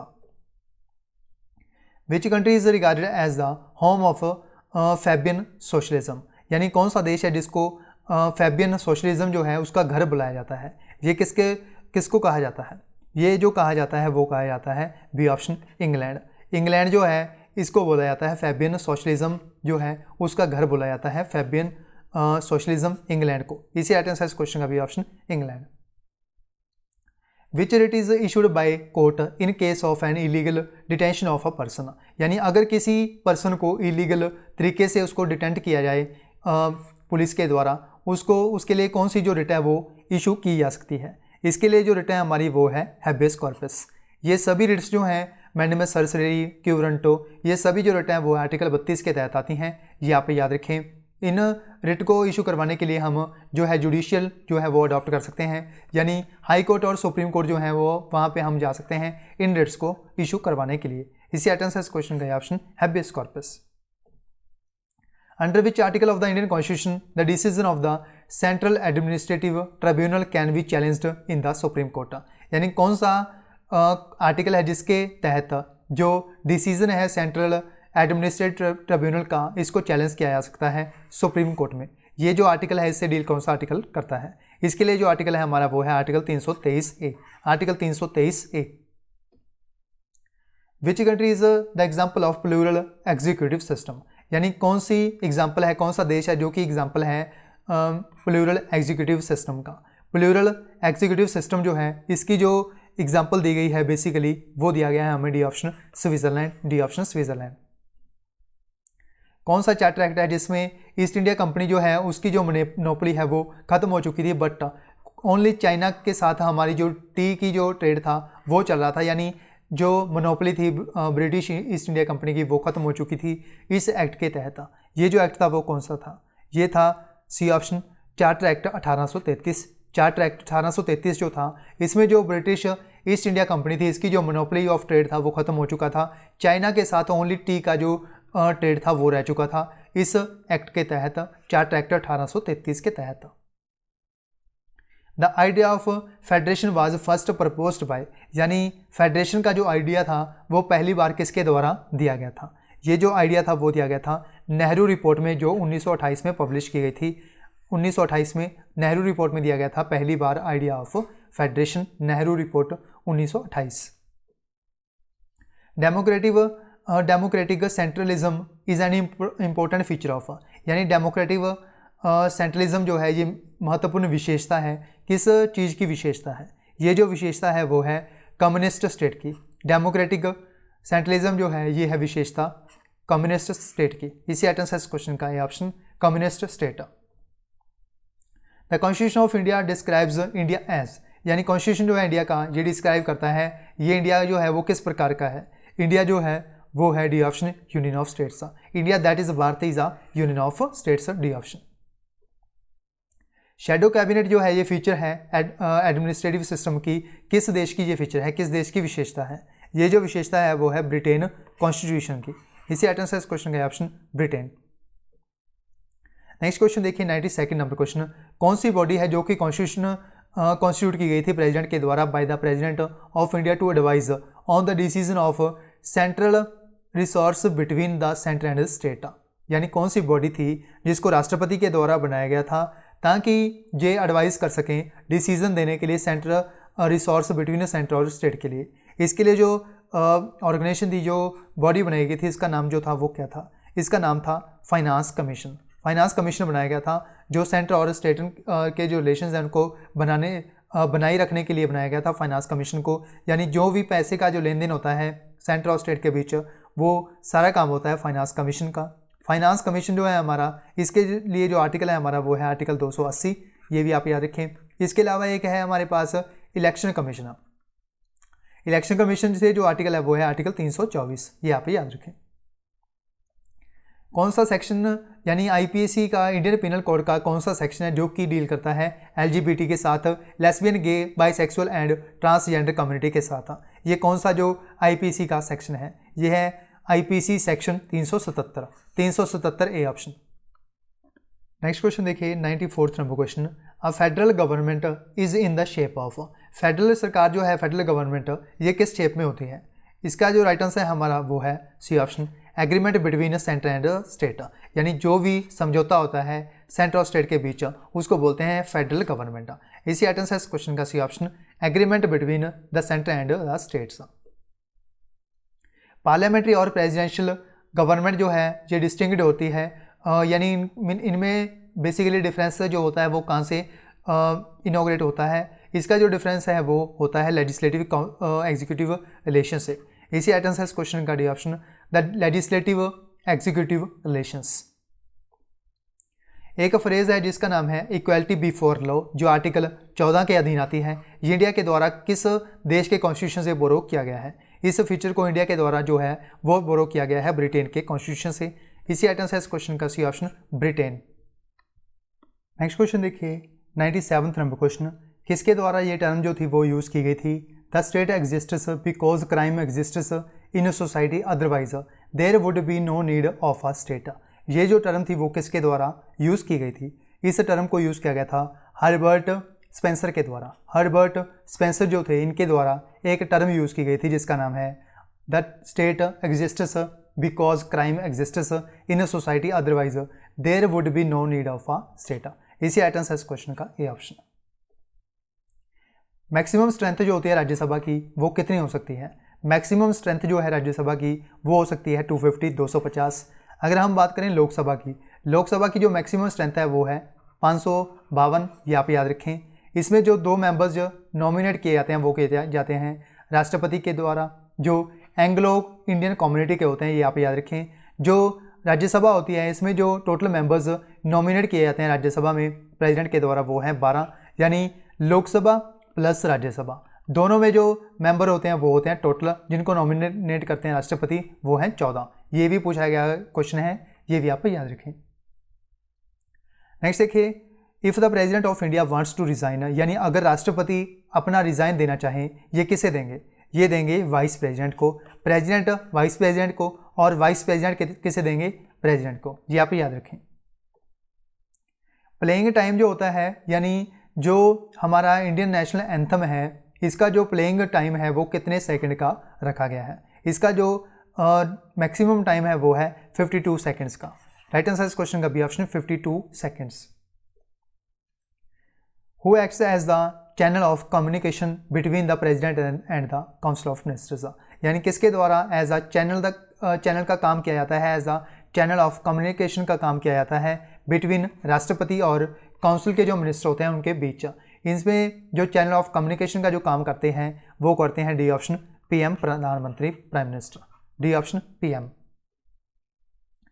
कौन सा चार्टर एक्ट है जिसमें एंड किया गया था ईस्ट इंडिया कंपनी की जो मोनोपोली थी इंडियन फॉरेन ट्रेड में, इसको ख़त्म किया गया था? ये कौन सा एक्ट था? ये था सी ऑप्शन, चार्टर एक्ट 1813। इसमें जो ओनली टी के ट्रेड रह गया था जो ख़त्म हुआ था बाद में 1833 में। ये आप याद रखिए, charter act 1813। There are no politics divide of religion is started by, यानी there are no politics divide of religion, ये जो स्टेटमेंट थी वो किसके द्वारा जो थी वो दी गई थी? ये जो स्टेटमेंट थी वो दी गई थी बी ऑप्शन, गांधी के द्वारा, महात्मा गांधी के द्वारा। राइट आंसर इस क्वेश्चन का B option, Gandhi. The main feature of the federal state is, यानी मेन फीचर्स जो है, मेन विशेषता जो है फेडरल स्टेट की वो क्या है? इसकी जो मेन विशेषता है वो है ऑप्शन, डिसेंट्रलाइजेशन। डिसेंट्रलाइजेशन। पब्लिक का जो ओपिनियन है वो क्या है? यानी पब्लिक ओपिनियन इज, ये जो इसका जो मतलब है वो है the opinion of the majority, यानी जो भी मेजॉरिटी ऑफ पीपल्स का ओपिनियन होगा, विचार होगा, उसी को हम बोलेंगे पब्लिक ओपिनियन। इसी आइटम्स है इस क्वेश्चन का A option. Which democracy provides representative government, कौन सी डेमोक्रेसी है जो कि प्रोवाइड करती है रिप्रेजेंटेटिव गवर्नमेंट, ये प्रोवाइड करती है हमें इनडायरेक्ट डेमोक्रेसी। इनडायरेक्ट डेमोक्रेसी जो होती है ये हमें प्रोवाइड करती है रिप्रेजेंटेटिव गवर्नमेंट। राइट आंसर इस क्वेश्चन का B option, indirect democracy. Main duty जो होती है लेजिस्लेचर की वो क्या होती है, जो कर्तव्य होते हैं लेजिस्लेचर के वो क्या होते हैं, इसका जो राइट आंसर है हमारा वो है इनेक्टिंग लॉज, यानी जो भी कानून बने होते हैं इनको इनेक्ट करना, ये मेन काम होता है, मेन ड्यूटी होती है लेजिस्लेचर की। राइट आंसर इस क्वेश्चन का बी ऑप्शन। मेंबर्स जो होते हैं यूनियन पब्लिक सर्विस कमीशन के, इनको किसके द्वारा जो है वो अपॉइंट किया जाता है, इनको अपॉइंट किया जाता है राष्ट्रपति के द्वारा, प्रेसिडेंट के द्वारा। किसके द्वारा बोला गया है, किसके द्वारा कहा गया है, a state is known by the rights that it maintains, ये जो टर्म थी वो किसके द्वारा बोली गई थी, इस टर्म को यूज़ किया गया था बी ऑप्शन लस्की के द्वारा। हेरोल्ड लस्की थे जिनके द्वारा ये स्टेटमेंट दी गई थी, a state is known by the rights that it maintains, ये थे Harold Laski. Democratic socialism aims at, यानी डेमोक्रेटिक सोशलिज्म जो है इसका जो एम है वो क्या था, इसका जो मेन मोटिव था वो क्या था, इसका मेन मोटिव था bringing about socialism through democratic means. इसी आइटम से इस क्वेश्चन का डी ऑप्शन। चीफ जस्टिस जो होते हैं सुप्रीम कोर्ट के, इनको अपॉइंट कौन करता है, इनको अपॉइंट करते हैं राष्ट्रपति, president. The British government intervened in the affairs of the company and passed an act in 1773 AD known as the, यानी 1773 का जो एक्ट था कंपनी के द्वारा पास किया गया था, इस एक्ट का जो अदर नेम था वो क्या था, किस नाम से ये जाना जाता है, ये एक्ट ये जाना जाता है रेगुलेटिंग एक्ट 1773 के नाम से। इसी आइटम से इस क्वेश्चन का option regulating act 1773। On which date did the Rajya Sabha pass the marriage laws amendment bill 2012, यानी राज्यसभा जो है इसके द्वारा मैरिज लॉज जो था वो पास किया गया था, ये किस डेट को पास किया गया था, ये जो पास किया गया था वो किया गया था सी ऑप्शन 26 अगस्त 2013 को, 26 अगस्त 2013 को इसको जो था वो पास किया गया था राज्यसभा के द्वारा। राइट आंसर इस क्वेश्चन का C option. In India the interest rate on savings account in all the nationalised commercial banks is fixed by, यानी जो भी इंटरेस्ट रेट जो होता है बैंक्स में वो किसके द्वारा जो है वो फिक्स किया जाता है, इसको जो फिक्स करता है वो करता है union finance commission. Right answer इस क्वेश्चन का भी option union finance commission. CAG जो होता है कंप्ट्रोलर एंड ऑडिटर जनरल, ये एक्ट करता है as a friend, philosopher and guide for, यानी एज अ फ्रेंड, फिलोसफर और गाइड, ये किसके लिए काम करता है, एज अ दिस, ये तीनों जो है पॉइंट फ्रेंड, फिलोसफर और गाइड के लिए की तरह जो कैग है वो काम करता है, वो किसके लिए करता है, ये करता है A option public accounts committee के लिए, पब्लिक अकाउंट कमेटी। रिट जो है इनको कौन सा जो कोर्ट है वो इशू करता है, जो रिट्स होती हैं हमारे कॉन्स्टिट्यूशन में रिट्स दी गई हैं आर्टिकल 32 के तहत दी गई हैं, इसमें जो इशू किया जाता है वो किया जाता है हाई कोर्ट के द्वारा। राइट आंसर इस क्वेश्चन का option high court. The legislature gains a priority over the executive in which government, यानी लेजिस्लेचर जो है ये प्रायोरिटी जो है वो गेन करती है over the executive in which government, किस प्रकार की गवर्नमेंट जो है जिसमें प्रायोरिटी जो है वो गेन की जाती है लेजिस्लेचर के द्वारा। इस क्वेश्चन का जो राइट आंसर है हमारा वो है D option a parliamentary government, D option a parliamentary government. The legislature in the democratic country can influence public opinion bye, यानी लेजिस्लेचर जो है लोकतंत्र देश में कैन इन्फ्लुएंस यानी प्रभावित होती है पब्लिक ओपिनियन बाय। इस क्वेश्चन का जो राइट आंसर है हमारा वो है A option focusing attention on public issues. इसी राइट आंसर इस क्वेश्चन का ए ऑप्शन। पंचायत समिति जो है ये remains accountable for its function to, यानी पंचायत समिति जो है ये सेटअप की जाती है किस काम के लिए, इसको सेटअप किया जाता है, इसको सेटअप किया जाता है जिला परिषद के लिए। राइट आंसर इस क्वेश्चन का सी ऑप्शन जिला परिषद। What is ordinary law, ordinary law जो है इसका जो मतलब है वो क्या है, इसका जो मतलब है वो है सी ऑप्शन में laws made and enforced by the government, यानी जो भी कानून इन्फोर्स और बनाए जाते हैं गवर्नमेंट के द्वारा वो होते हैं ऑर्डिनरी लॉज। इसी आइटम से इस क्वेश्चन का C option. The name of the upper house of Indian parliament is, यानी अपर हाउस जो होता है इंडियन पार्लियामेंट में, इसको क्या नाम दिया जाता है? इसको बोला जाता है राज्यसभा। जो लोअर हाउस होता है इसको बोला जाता है लोकसभा। दोनों याद रखिए, दोनों पूछे जाते हैं। लोकसभा इसको लोअर हाउस बोला जाता है और अपर हाउस बोला जाता है राज्यसभा को। राज्यसभा जो होता है इसमें जो मिनिमम एज है मेंबर बनने के लिए वो है 30 साल, और लोकसभा का मेंबर बनने के लिए मिनिमम एज जो है वो 25 साल होनी चाहिए। In the case of deadlock, यानी डेडलॉक के केस में जो ज्वाइंट सिटिंग होगा इसको प्रिजाइड किसके द्वारा किया जाएगा? इसको जो प्रिजाइड करेंगे वो करेंगे speaker of Lok Sabha, speaker of Lok Sabha.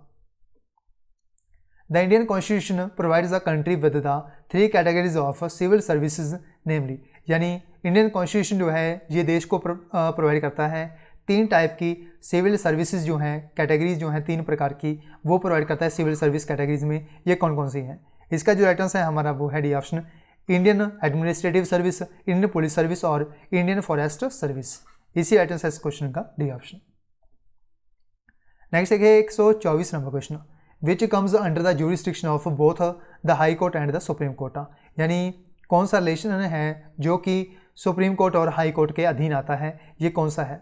इसका जो राइट आंसर है हमारा वो है सी ऑप्शन, फंडामेंटल राइट की बचाव के लिए दोनों कोर्ट जो हैं वहाँ पे हम अप्लाई कर सकते हैं, चाहे वो सुप्रीम कोर्ट हो चाहे वो हाई कोर्ट हो, दोनों में हम जा सकते हैं अगर हमारे फंडामेंटल राइट का हनन हो। इसी राइट आंसर इस क्वेश्चन का C option, protection of fundamental rights. इसके अलावा आप ये भी याद रखिए, जो सुप्रीम कोर्ट है इसमें जा सकते हैं हम आर्टिकल 32 के तहत, और जो हाई कोर्ट है इसमें जा सकते हैं हम 226 आर्टिकल के तहत। ये भी पूछा जाता है। नेक्स्ट देखिए, who administers the auth of the office of the president, यानी राष्ट्रपति का जो ऑफिस होता है इसको जो ओथ दिलाई जाती है वो किसके द्वारा एडमिनिस्टर की जाती है? ओथ को एडमिनिस्टर करते हैं chief justice of India, CGI. Right answer इस क्वेश्चन का ये ऑप्शन सीजीआई। नेक्स्ट क्वेश्चन है, the president of India can be removed from the office by the, यानी राष्ट्रपति की को हटाने के लिए जो प्रोसेस है वो किसके द्वारा स्टार्ट किया जाता है? ये जो डिसाइड करता है वो करता है पार्लियामेंट। इसी आइटम है इस क्वेश्चन का भी ऑप्शन पार्लियामेंट।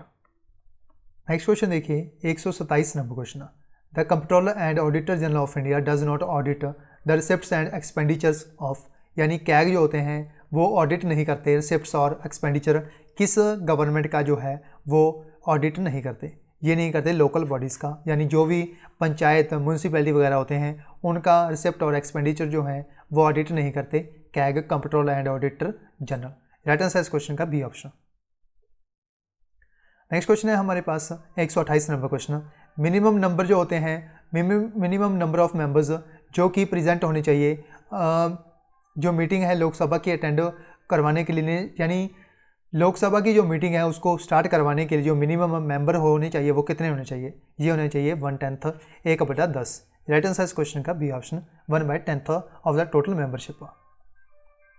नेक्स्ट देखिए 129 number question, after question hour a motion moved by the member of parliament to draw the attention of executive for discussing a definite matter of public importance is, यानी question hour के बाद कौन सा motion है जो कि move किया जाता है मेंबर ऑफ पार्लियामेंट के द्वारा ताकि जो उसकी जो डिस्कशन है वो डेफिनेट हो सके पब्लिक इंपॉर्टेंस के लिए। ये जो कौन सा मोशन है जिसको स्टार्ट किया जाता है क्वेश्चन हावर के बाद, ये जो मोशन है इसका नाम क्या है? इसका नाम है C option, adjournment motion. Right answer इस क्वेश्चन का C option, adjournment motion. Next देखिए 130 number question, the chairman of the public accounts committee of the parliament is appointed by the, यानी पब्लिक अकाउंट कमेटी जो है इसके जो chairman होते हैं वो किसके द्वारा जो हैं वो अपॉइंट किए जाते हैं? इनको अपॉइंट करते हैं speaker of Lok Sabha, speaker of Lok Sabha, C option. Next question देखिए 131 number question, who appoints and dismiss the gazetted officials of the union government, यानी यूनियन गवर्नमेंट के जो गैजेटेड ऑफिसर्स होते हैं इनको अपॉइंट और डिसमिस किसके द्वारा जो है वो किया जा सकता है? इसको अपॉइंट और जो डिसमिस है वो करते हैं राष्ट्रपति, प्रेसिडेंट। इसी राइट आंसर इस क्वेश्चन का option, the president of India. Next question देखिए, जो यूएसए की जो पार्लियामेंट है उसका जो नाम है वो क्या है? इसका नाम है Congress, C option, Congress. Next देखिए, पहली वुमेन जो थी वो स्पीकर कौन बनी थी लोकसभा की? पहली जो वुमेन थी वो स्पीकर किसे बनाया गया था? ये बनाया गया था मीरा कुमार को, C option, Meera Kumar. Which of the following is not provided in the constitution, यानी कॉन्स्टिट्यूशन में कौन सा जो है कमीशन वो प्रोवाइड नहीं किया जाता हमारे इंडियन कॉन्स्टिट्यूशन में। ये है हमारे पास डी ऑप्शन, प्लानिंग कमीशन, जिसको हम नीति आयोग बोलते हैं। नेक्स्ट क्वेश्चन देखिए, in a parliamentary form of government dash, यानी पार्लियामेंट्री फॉर्म ऑफ गवर्नमेंट जो है इसके लिए हमें 4 स्टेटमेंट्स दी गई हैं। पूछी गई है कौन सी स्टेटमेंट इसमें जो है वो सही दी गई है। इसका जो राइट आंसर है हमारा वो है B option, the executive is responsible to the legislature, यानी जो एग्जीक्यूटिव पावर होती है ये जिम्मेवार होती है लेजिस्लेचर के लिए। राइट आंसर इस क्वेश्चन का बी ऑप्शन। नेक्स्ट देखिए 136 number question, which of the following statements is correct about the president of India. राष्ट्रपति के लिए हमें 4 स्टेटमेंट्स दी गई है। पूछी गई है कौन सी स्टेटमेंट जो है वो सही दी गई है। इसमें जो सही स्टेटमेंट दी गई है वो है A option, address first session of parliament after each general election, यानी एड्रेस करना पहला सेशन, ये स्टेटमेंट बिल्कुल सही है। प्रेसिडेंट जो हैं वो बुलाते हैं, पहला जो सेशन है पार्लियामेंट का उसको एड्रेस करवाते हैं राष्ट्रपति आफ्टर ईच जनरल इलेक्शन, क्योंकि पहले सेशन होने से पहले जो स्पीकर होते हैं लोकसभा के उनको अपॉइंट नहीं किया जाता, इसलिए जो सीनियर मोस्ट मेंबर होते हैं उनको अपॉइंट किया जाता है as a provisional speaker of Lok Sabha, इसलिए जो पहला सेशन है वो एड्रेस करवाते हैं राष्ट्रपति। इसी राइट आंसर इस क्वेश्चन का ए ऑप्शन। नेक्स्ट क्वेश्चन देखिए, which of the following is not guaranteed bye the Indian constitution, यानी कौन सा जो राइट है वो गारंटी प्रोवाइड नहीं करता इंडियन कॉन्स्टिट्यूशन में। ये कौन सा जो है राइट दिया गया है, ये है हमारे पास D option, right to free education for all. Right answer इस क्वेश्चन का D option. Right to privacy comes under, यानी राइट टू प्राइवेसी जो है इसके लिए जो आर्टिकल रखा गया है वो कौन सा आर्टिकल रखा गया है, किस आर्टिकल के तहत आता है जो राइट टू प्राइवेसी है। राइट टू प्राइवेसी जो है इसके लिए जो आर्टिकल है वो है article 21, article 21। Right to constitutional remedies जो है ये किस राइट के अधीन आते हैं, राइट टू कॉन्स्टिट्यूशनल रेमेडीज़, ये जो आते हैं वो आते हैं फंडामेंटल राइट के अधीन, आर्टिकल 32 के अधीन। राइट आंसर इस क्वेश्चन का B option, fundamental rights. Next question देखिए 140 number question, the controller and auditor general of India submits his report relating to the accounts of the union to the dash, यानी CAG जो होते हैं इनके द्वारा अपनी जो रिपोर्ट है वो किसको सौंपी जाती है, किनको जो है वो सबमिट की जाती है। इनके द्वारा अपनी जो रिपोर्ट तैयार की जाती है इनके द्वारा वो सबमिट की जाती है राष्ट्रपति को, प्रेसिडेंट को। इसी राइट आंसर इस क्वेश्चन का सी ऑप्शन, राष्ट्रपति। रेजिडुअरी पावर जो होती है ये किसके पास होती है, ये जो रेजिडुअरी पावर्स जो होती हैं बेसिकली वो होती हैं सी ऑप्शन, पार्लियामेंट के पास। इसी राइट आंसर इस क्वेश्चन का सी ऑप्शन, पार्लियामेंट यानी संसद। Appointments for all India services जो है वो किसके द्वारा अपॉइंट किया जाता है, यानी आईएएस जो होते हैं वो किसके द्वारा, ऑल इंडिया सर्विस जो है वो किसके द्वारा जो है वो अपॉइंट किया जाता है। इनको अपॉइंट करते हैं राष्ट्रपति, यानी जो भी मेंबर्स होते हैं सिविल सर्विस के, यानी जो भी यूपीएससी के मेंबर्स वगैरह, चेयरमैन वगैरह होते हैं उनको सबको अपॉइंट करते हैं राष्ट्रपति, प्रेसिडेंट। इसी आइटम से इस क्वेश्चन का बी ऑप्शन, प्रेसिडेंट। नेक्स्ट देखिए 143 नंबर क्वेश्चन, कौन सा इंस्टीट्यूशन है जिसके द्वारा फाइनल अथॉरिटी जो है वो इंटरप्रेट की जाती है कॉन्स्टिट्यूशन ऑफ इंडिया के द्वारा। ये जो फाइनल अथॉरिटी है वो कौन सी है, वो है हमारा सुप्रीम कोर्ट, बी ऑप्शन। यानी जो सुप्रीम कोर्ट है इंस्टीट्यूशन, इसका जो फाइनल अथॉरिटी है कॉन्स्टिट्यूशन ऑफ इंडिया के रिलेटेड, ये है final authority supreme court of India. इसी आंसर इस क्वेश्चन का बी ऑप्शन। नेक्स्ट क्वेश्चन देखिए, which of the following constitutional amendment act deals with the elementary education as a fundamental right, यानी कौन सी constitutional amendment थी जिसमें एलिमेंट्री एजुकेशन जो थी फंडामेंटल राइट के, इसको बनाया गया था। ये जो हमारा अमेंडमेंट हुआ था ये कौन सा अमेंडमेंट था, इसके लिए जो अमेंडमेंट हुई थी वो थी 86 अमेंडमेंट 2002 में। इसी आइटम से इस क्वेश्चन का सी ऑप्शन, 86 अमेंडमेंट 2002 में हुई थी ये। इसमें जो एलिमेंट्री एजुकेशन जो था वो फंडामेंटल राइट का दर्जा इसे दिया गया था। इसी आइटम से इस क्वेश्चन का सी ऑप्शन। नेक्स्ट क्वेश्चन देखिए, 42nd अमेंडमेंट जो हुई थी 1976 में, इसमें कौन सा वर्ड था जो कि प्रेम्बल में ऐड किया गया था, ये कौन सा वर्ड था, इसका वर्ड का जो नाम था वो था सेकुलर, यानी धर्मनिरपेक्ष। राइट आंसर इस क्वेश्चन का C option, secular. Chief minister जो होते हैं स्टेट के, ये किस इंस्टीट्यूशन का मेंबर होते हैं, यानी कौन सी बॉडी है जिसके मेंबर होते हैं चीफ मिनिस्टर्स, मुख्यमंत्री। ये सभी मुख्यमंत्री मेंबर होते हैं C option, national development council के, और इसके जो चेयरमैन होते हैं वो होते हैं प्रधानमंत्री, एनडीसी के। राइट आंसर इस क्वेश्चन का सी ऑप्शन। कैग जो होते हैं ये क्लोजली कनेक्टेड होते हैं with which of the following committee of parliament, कौन सी कमेटी है जिसके क्लोजली ये हैं जो कनेक्ट होते हैं कैग, ये कनेक्ट होते हैं पब्लिक अकाउंट कमेटी से। इसी आइटम्स है इस क्वेश्चन का C option, public accounts committee. Ideas of liberty, equality and fraternity which influenced the Indian national movement was taken from, यानी लिबर्टी, इक्वालिटी और फ्रेटर्निटी ये इंडिया के द्वारा किस कॉन्स्टिट्यूशन से बोरो किया गया है, किस कॉन्स्टिट्यूशन से हमने बोरो किया है, ये 3 वर्ड ये हमने बोरो किए हैं फ्रेंच कॉन्स्टिट्यूशन से। इसीलिए आइटम्स है इस क्वेश्चन का D option, French constitution. Next question है हमारे पास 149th number question, the speaker of Lok Sabha address his letter of his resignation to the, यानी लोकसभा के जो स्पीकर होते हैं वो जो अपना जो रेजिग्नेशन है वो किसे देंगे, ये देंगे डेप्यूटी स्पीकर को, जो लोकसभा के होते हैं। इसी आइटम्स है इस क्वेश्चन का C option, deputy speaker of Lok Sabha. Next देखिए 150 नंबर क्वेश्चन, सबऑर्डिनेट कोर्ट जो होते हैं इनको सुपरवाइज किसके द्वारा किया जाता है। सबऑर्डिनेट कोर्ट जो होते हैं इनको सुपरवाइज करते हैं जो हाई कोर्ट होते हैं। इसी आइटम्स है इस क्वेश्चन का सी ऑप्शन, हाई कोर्ट। अगर पूछा जाए टोटल इंडिया में जो हाई कोर्ट्स हैं वो कितने हैं, वो हैं 25। ये आप याद रखें। सबसे जो बड़ा कोर्ट होता है उसको बोलते हैं सुप्रीम कोर्ट, ये आप याद रखें, जो न्यू दिल्ली में लोकेटेड है, ये भी आप याद रखें। नेक्स्ट क्वेश्चन देखिए 151 number question, if the name of a tribe has to be excluded from the list of scheduled tribe who has the power for such exclusion, यानी जो ट्राइब पॉपुलेशन होती है अगर इसको शेड्यूल्ड ट्राइब लिस्ट से बाहर कर दिया जाए, इसकी जो बेसिकली पावर होती है वो किसके पास होती है, ये पावर होती है पार्लियामेंट के पास। इसीलिए राइट आंसर इस क्वेश्चन का B option, parliament. Next question देखिए 152 number question, the power of the supreme court of India has to decide disputes between centre and the state falls under which jurisdiction, यानी कौन सी jurisdiction के तहत जो supreme court होता है हमारा ये डिस्प्यूट को डिसाइड करता है सेंटर और स्टेट के बीच। ये जो जुरिस्डिक्शन है वो कौन सा है, इसके लिए जो जुरिस्डिक्शन है वो है ओरिजिनल जुरिस्डिक्शन। इसी आइटम से इस क्वेश्चन का B option, original jurisdiction. Next question देखिए 153 number question, Lok Sabha secretariat comes under the direct control of, Lok Sabha का जो सेक्रेटरी होता है ये बेसिकली किसके अंडर आता है, ये काम करता है किसके अंडर रह के, ये काम करता है स्पीकर ऑफ लोकसभा के under.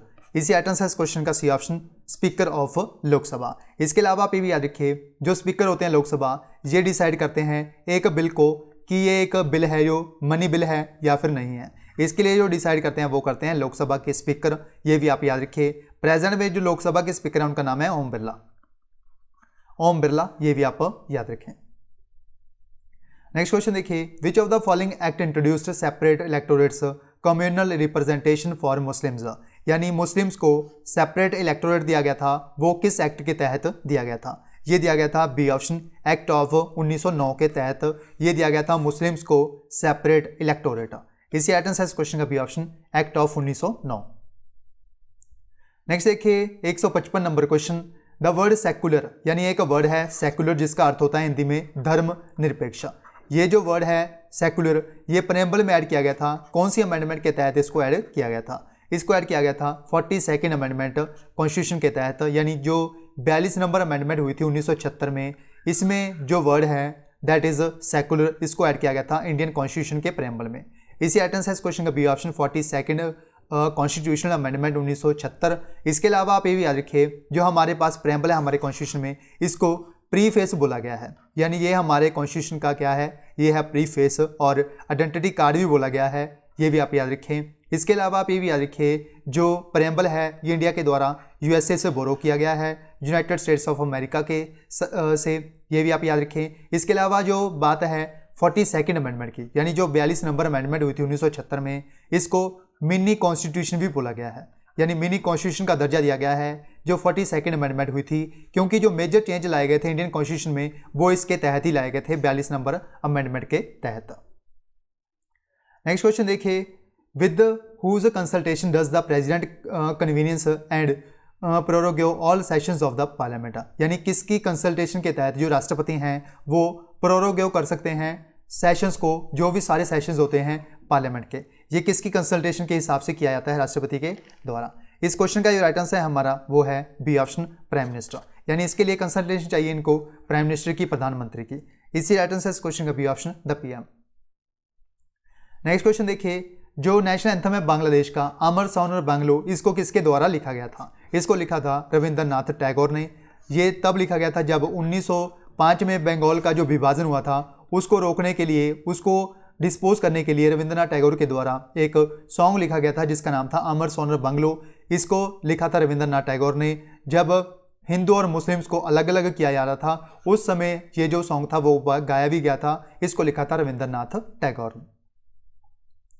The discretionary powers of a governor is limited in, यानी जो डिस्क्रिशनरी पावर होती है गवर्नर की, राज्यपाल की, ये लिमिटेड होती हैं। किसके लिए जो है ये लिमिटेड होती हैं? ये जो पावर्स हैं वो लिमिटेड होती हैं एसेंट टू बिल्स, यानी जो बिल्स होते हैं इसके लिए एसेंट प्राप्त देने के लिए लोकसभा का जो बिल होता है वो जाता है प्रेसिडेंट के पास। इसी तरह जो विधानसभा होती है, जो स्टेट में होती है वो विधानसभा होती है, और जो सेंटर में होती है उसको बोलते हैं लोकसभा। और एक सदन होता है विधान परिषद, और इस यहाँ पे होता है राज्यसभा। ये आप सभी को पता होगा। सबसे पहले बिल पास होता है लोकसभा में, उसके बाद जाता है राज्यसभा में। राज्यसभा के पास ओनली 14 दिन का टाइम होता है in case of money bill, यानी मनी बिल के लिए जो 14 दिन का टाइम होता है राज्यसभा के पास, विद इन 14 डेज के अंदर अंदर इनको ये बिल जो है वो पास करना पड़ेगा। अदरवाइज ये जो बिल है वो पास माना जाएगा। उसके बाद ये बिल जाएगा प्रेसिडेंट के पास साइन होने के लिए। ये जो उसके बाद जो है ये बिल पास हो जाएगा, दैट इज़ मनी बिल। ये आप याद रखें। इसी तरह का जो स्टेट का प्रोसेस होता है वो भी इसी प्रकार होता है। सबसे पहले जो विधानसभा से जाता है उसके बाद राज्यपाल के पास जाता है। राज्यपाल के पास डिस्क्रिशनरी पावर होती है, वो होती है बिल को एसेंट देने की। ये आप याद रखें। इसके अलावा जो राष्ट्रपति होते हैं इनके पास 2 डिस्क्रिशनरी पावर होती हैं। एक तो होती है पॉकेट विटो और एक होती है डिस्क्रिशनरी विटो। ये भी आप याद रखिए, जिसको हम सस्पेंशन विटो भी बोलते हैं। सस्पेंशन विटो और पॉकेट विटो ये 2 बेसिकली पावर होती हैं राष्ट्रपति के पास। बट जो राज्यपाल होता है गवर्नर जो स्टेट में होते हैं उनके पास इस बिल को एसेंट देने की ओनली पावर होती है, जिसको बोलते हैं डिस्क्रिशनरी पावर। इसी आइटम्स है क्वेश्चन का डी ऑप्शन। नेक्स्ट देखिए 159 number question, ideas of welfare state are contained in, यानी वेलफेयर स्टेट का जो आइडिया था वो कहाँ पे दिया गया है? ये जो आइडिया है बेसिकली वो दिया गया है डीपीएसपी में, directive principles of state policy में, जिससे आर्टिकल डील करता है 36 से लेकर 51 तक। और 51A जो आर्टिकल है वो फंडामेंटल ड्यूटी से डील करता है, और यूएसएसआर जो है उससे हमने बोरो किए हैं फंडामेंटल ड्यूटीज़। इसके अलावा जो डीपीएसपी है ये हमने कहाँ से बोरो किए हैं? ये हमने आयरलैंड कॉन्स्टिट्यूशन से बोरो किया, जिसको हम इरिश कॉन्स्टिट्यूशन भी बोलते हैं। 160 नंबर क्वेश्चन देखिए, कंट्रोलर एंड ऑडिटर जनरल जो होते हैं इंडिया के, ये किस रिसिप्ट और एक्सपेंडिचर को बेसिकली ये ऑडिट नहीं करते? ये नहीं करते लोकल बॉडीज़, जिसमें पंचायत म्यूनसिपैलिटी वगैरह आ जाते हैं, उनको ये ऑडिट नहीं करते, जो कैग होते हैं हमारे। इसी आइटम्स है क्वेश्चन का B option, local bodies. After the question hour a motion moved by a member of parliament to draw the attention of the executive for discussing a definite matter of public importance is, यानी question hour के जो बाद जो उसके बाद वाला जो motion होता है उसको हम क्या बोलते हैं? इसके बाद जो घंटा होता है इसको बोला जाता है एडजॉर्नमेंट मोशन। इसी आइटम्स है इस क्वेश्चन का C option, adjournment motion. What is the meaning of public interest litigation, यानी PIL जो है इसका जो बेसिकली मीनिंग है वो क्या है? इसकी जो डेफिनेशन दी गई है वो दी गई है सी ऑप्शन में, a case brought by anyone to court involving public interest, यानी कोई भी केस किसी भी कोर्ट में लगाया जाए किसी एक पर्सन के द्वारा पब्लिक इंटरेस्ट के लिए, उसको हम बोलते हैं PIL और पब्लिक इंटरेस्ट लिटिगेशन। इसी आइटम्स है इस क्वेश्चन का सी ऑप्शन। नेक्स्ट क्वेश्चन देखिए 163 नंबर क्वेश्चन, किसके द्वारा अपॉइंट और डिसमिस किया जाता है यूनियन गवर्नमेंट के ऑफिशियल्स को, यानी जो भी ऑफिशियल्स होते हैं यूनियन गवर्नमेंट के, इनको अपॉइंट और डिसमिस किया जाता है, ये किसके द्वारा किया जा सकता है? ये किया जा सकता है राष्ट्रपति के द्वारा, प्रेसिडेंट के द्वारा। राष्ट्रपति president. From the following who was the first women speaker of Lok Sabha, यानी पहली लोकसभा की जो स्पीकर बनी थी महिला, वो कौन बनी थी? पहली जो स्पीकर बनी थी वुमेन, वो बनी थी Meera Kumar, C option. Next देखिए 165 number question, in a parliamentary form of government, यानी पार्लियामेंट्री फॉर्म ऑफ गवर्नमेंट जो होती है इसमें कौन कौन सी जो इंस्टीट्यूशन है वो इंक्लूड होते हैं? इसमें 2 इंस्टीट्यूशन बेसिकली इंक्लूड होते हैं। एक तो होता है एग्जीक्यूटिव, जिसके द्वारा सारी जो फंक्शंस है वो एग्जीक्यूट किए जाते हैं, और एक होता है लेजिस्लेचर, जिसके द्वारा कानून वगैरह जो है, लॉ वगैरह हैं, उसको बनाया जाता है और इसको इंप्लीमेंट किया जाता है एग्जीक्यूटिव के द्वारा। इसी आइटम्स है इस क्वेश्चन का बी ऑप्शन। नेक्स्ट क्वेश्चन देखिए 166 number question, the residuary powers of legislation under Indian constitution rests with the, यानी रेजिड्यूरी पावर्स जो होती है बेसिकली वो किसके पास होती है इंडियन कॉन्स्टिट्यूशन के तहत। ये जो पावर्स होती हैं वो होती हैं पार्लियामेंट के पास, संसद के पास। इसी आइटम से इस क्वेश्चन का सी ऑप्शन संसद।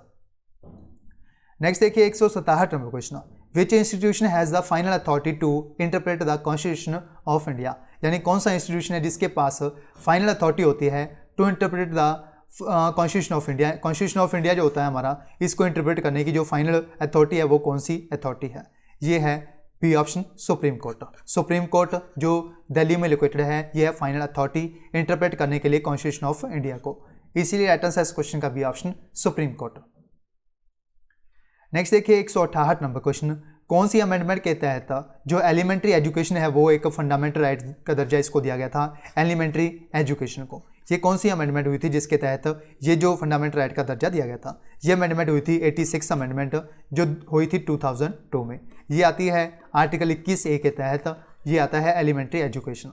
ये इसको फंडामेंटल राइट का दर्जा दिया गया था। जो फंडामेंटल राइट है हमारे पास, फंडामेंटल राइट, ये 12 से लेकर 35 तक आर्टिकल जो हैं वो डील करते हैं फंडामेंटल राइट से। ये भी आप याद रखें। नेक्स्ट देखिए 169 number question, in which way the president can assign any of the functions of the union government to the state government, यानी किस तरीके से कौन सा वे है जिसके तहत जो प्रेसिडेंट राष्ट्रपति हैं ये असाइन कर सकते हैं, जो यूनियन गवर्नमेंट का जो काम होता है उसको सौंप सकते हैं स्टेट गवर्नमेंट को। ये जो वे है इसके लिए वो कौन सा यूज़ किया जाता है? इसका जो वे है वो है in consultation with the government of the state, यानी जो गवर्नमेंट होती है स्टेट की उसके साथ बातचीत करके जो राष्ट्रपति हैं वो काम सौंप सकते हैं स्टेट गवर्नमेंट को यूनियन गवर्नमेंट का। इसी आंसर है इस क्वेश्चन का सी ऑप्शन।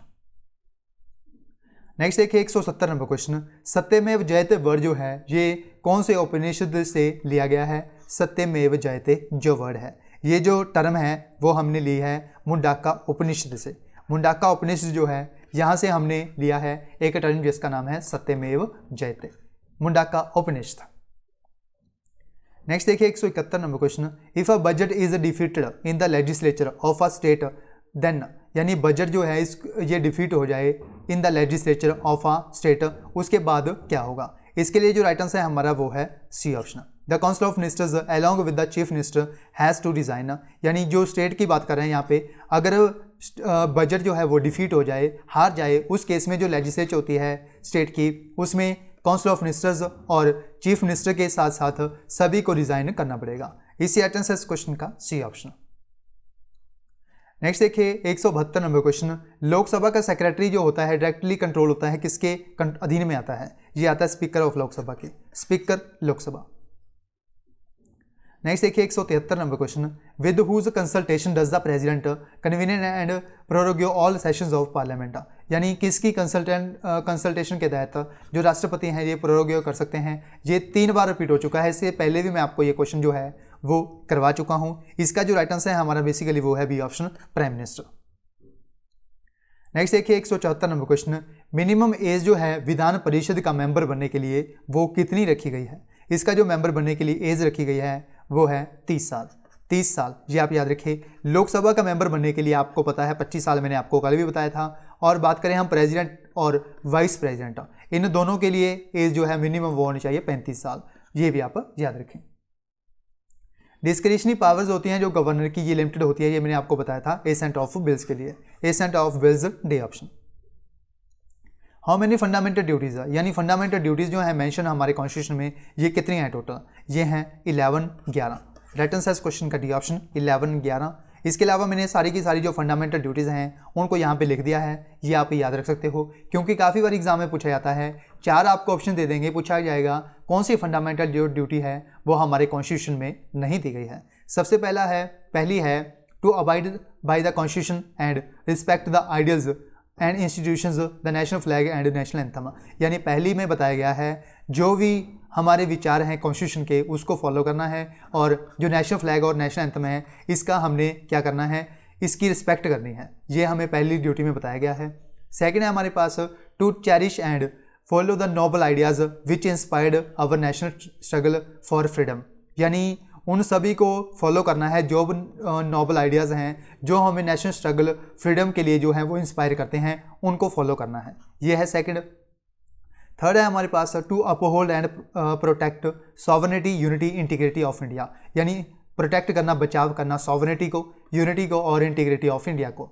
फोर्थ है to defend the country and render national service when called upon to do so, यानी जब भी देश को जरूरत पड़े हमारी, उसके लिए हमें तैयार रहना होगा। यह है फोर्थ।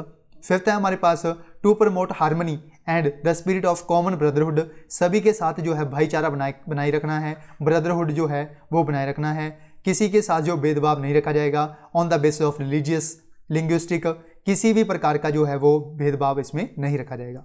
नेक्स्ट है हमारे पास six to value and preserve the rich heritage of our composite culture, यानी उनकी जो वैल्यू है उनको पहचानना, उनको हमें पहचानना है, जो भी हमारे पास रिच हेरिटेज हैं उनकी हमें परख करनी है। ये है सिक्स्थ। सेवन्थ है to protect and improve the natural environment, यानी इम्प्रूव करना और बचाव करना जो हमारे नेचुरल इन्वायरमेंट इंक्लूडिंग जिसमें फॉरेस्ट, लेक्स, रिवर्स वगैरह आ जाती हैं, उनको बचाव करना और उनकी जो कंडीशंस हैं उसको इम्प्रूव करना। To develop the scientific temper, humanism and spirit of inquiry and reform, to safeguard the public property and to absorb violence, यानी पब्लिक प्रॉपर्टी जो होती है इसको सेव करना और वायलेंस को अवॉइड करना। ये है नाइन्थ। नेक्स्ट है tenth to strive towards excellence in all spheres of individual and collective activity so that nation constantly rises to higher level of endeavour and achievements. और जो 11वीं फंडामेंटल ड्यूटी थी, इसमें जो भी पेरेंट और गार्डियन है उस चाइल्ड का जिसकी एज 6 से लेकर 14 साल तक है उसको फ्री और कंपल्सरी एजुकेशन प्रोवाइड की जाएगी।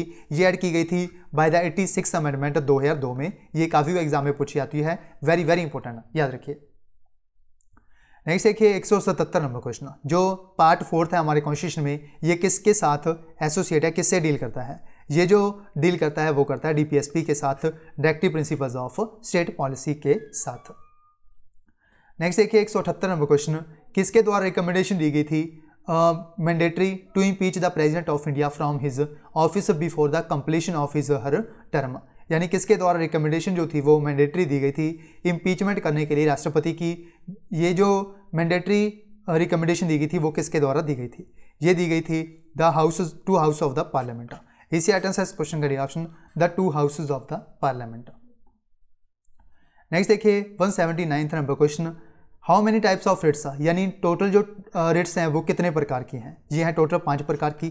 ये आपको पता होगा, मैंने पहले भी बताया था, आर्टिकल 32 के तहत आती हैं। ये आप याद रखिए। Heart and soul of the constitution इसको ही बोला गया था, रिट्स को।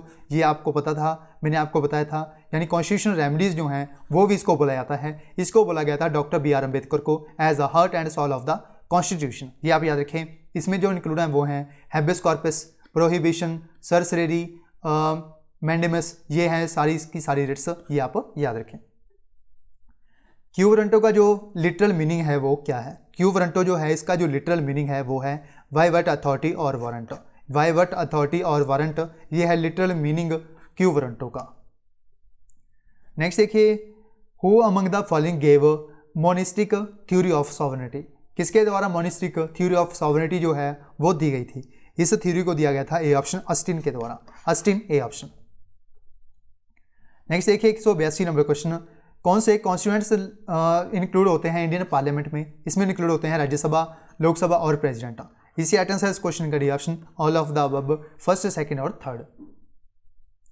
नेक्स्ट देखिए 183 number question, who is the executive head of the state in India? Executive head जो होते हैं स्टेट में वो कौन होते हैं? स्टेट में जो एग्जीक्यूटिव हेड होते हैं वो होते हैं प्रेसिडेंट, राष्ट्रपति। प्रेसिडेंट, राष्ट्रपति। 184 नंबर क्वेश्चन देखिए, which of the following has the supreme command of the defence, यानी इंडियन डिफेंस फोर्सेज जो होती हैं इसके लिए जो सुप्रीम कमांड की फोर्सेज होती है ये किसके अधीन आती है? ये आती है राष्ट्रपति के अधीन, प्रेसिडेंट के। राइट आंसर इस क्वेश्चन का डी ऑप्शन राष्ट्रपति। एंटी डिफेक्शन लॉ जो है ये किस शेड्यूल के तहत आता है? एंटी डिफेक्शन लॉ जो है ये आता है 10th शेड्यूल के तहत, बी ऑप्शन 10th शेड्यूल। सारे के सारे जो शेड्यूल्स हैं वो यहाँ पे लिख दिए गए हैं क्योंकि काफ़ी बारी क्वेश्चन इसमें से भी पूछा जाता है, कम से कम एक क्वेश्चन। पहला जो शेड्यूल है वो डील करता है लिस्ट ऑफ स्टेट्स और यूनियन टेरिटरीज से of the end their states, यानी जो भी स्टेट्स हैं, यूटीज़ हैं और इंडियन टेरिटरीज हैं वो सबसे पहले शेड्यूल में आती हैं, पहले फर्स्ट शेड्यूल में। नेक्स्ट आता है सेकंड में आती हैं उनका जो वेतन है, सैलरीज वगैरह है, इमोलमेंट्स है राष्ट्रपति का, गवर्नर का और सभी जो सरकार के ऑफिशियल हैं उनका जो सैलरीज वगैरह का जो क्राइटेरिया है वो आता है सेकंड शेड्यूल में। थर्ड में आता है द फॉर्म्स ऑफ ऑथ और अफर्मेशंस, यानी जो भी ऑथ वगैरह दिलाई जाती है राष्ट्रपति को, गवर्नर को, चीफ जस्टिस को, ये सभी जो आते हैं वो आते हैं थर्ड शेड्यूल में। फोर्थ में आती है allocation of seats in Rajya Sabha, यानी जो भी राज्यसभा के सीट्स के लिए एलोकेशन होती है वो होती है फोर्थ शेड्यूल में। फिफ्थ में आता है administration and control of scheduled areas और शेड्यूल्ड ट्राइब्स। सिक्स्थ में 4 बेसिकली स्टेट्स आती हैं जो भी ट्राइबल एरिया से डील करती हैं, असम, मेघालय, त्रिपुरा और मिजोरम। सेवंथ आता है distribution of powers between union and the state government, union list, state list और concurrent list. Eighth schedule language से डील करता है। और नाइन्थ है हमारा validation of certain acts and regulations. ये पहली अमेंडमेंट हुई थी 1951 में, उसमें ऐड किया गया था 9th शेड्यूल को, ये आप याद रखें। नेक्स्ट है 10th शेड्यूल जिसमें एंटी डिफेक्शन लॉ आता है, इसको ऐड किया गया था बाय द 52nd अमेंडमेंट 1985 में।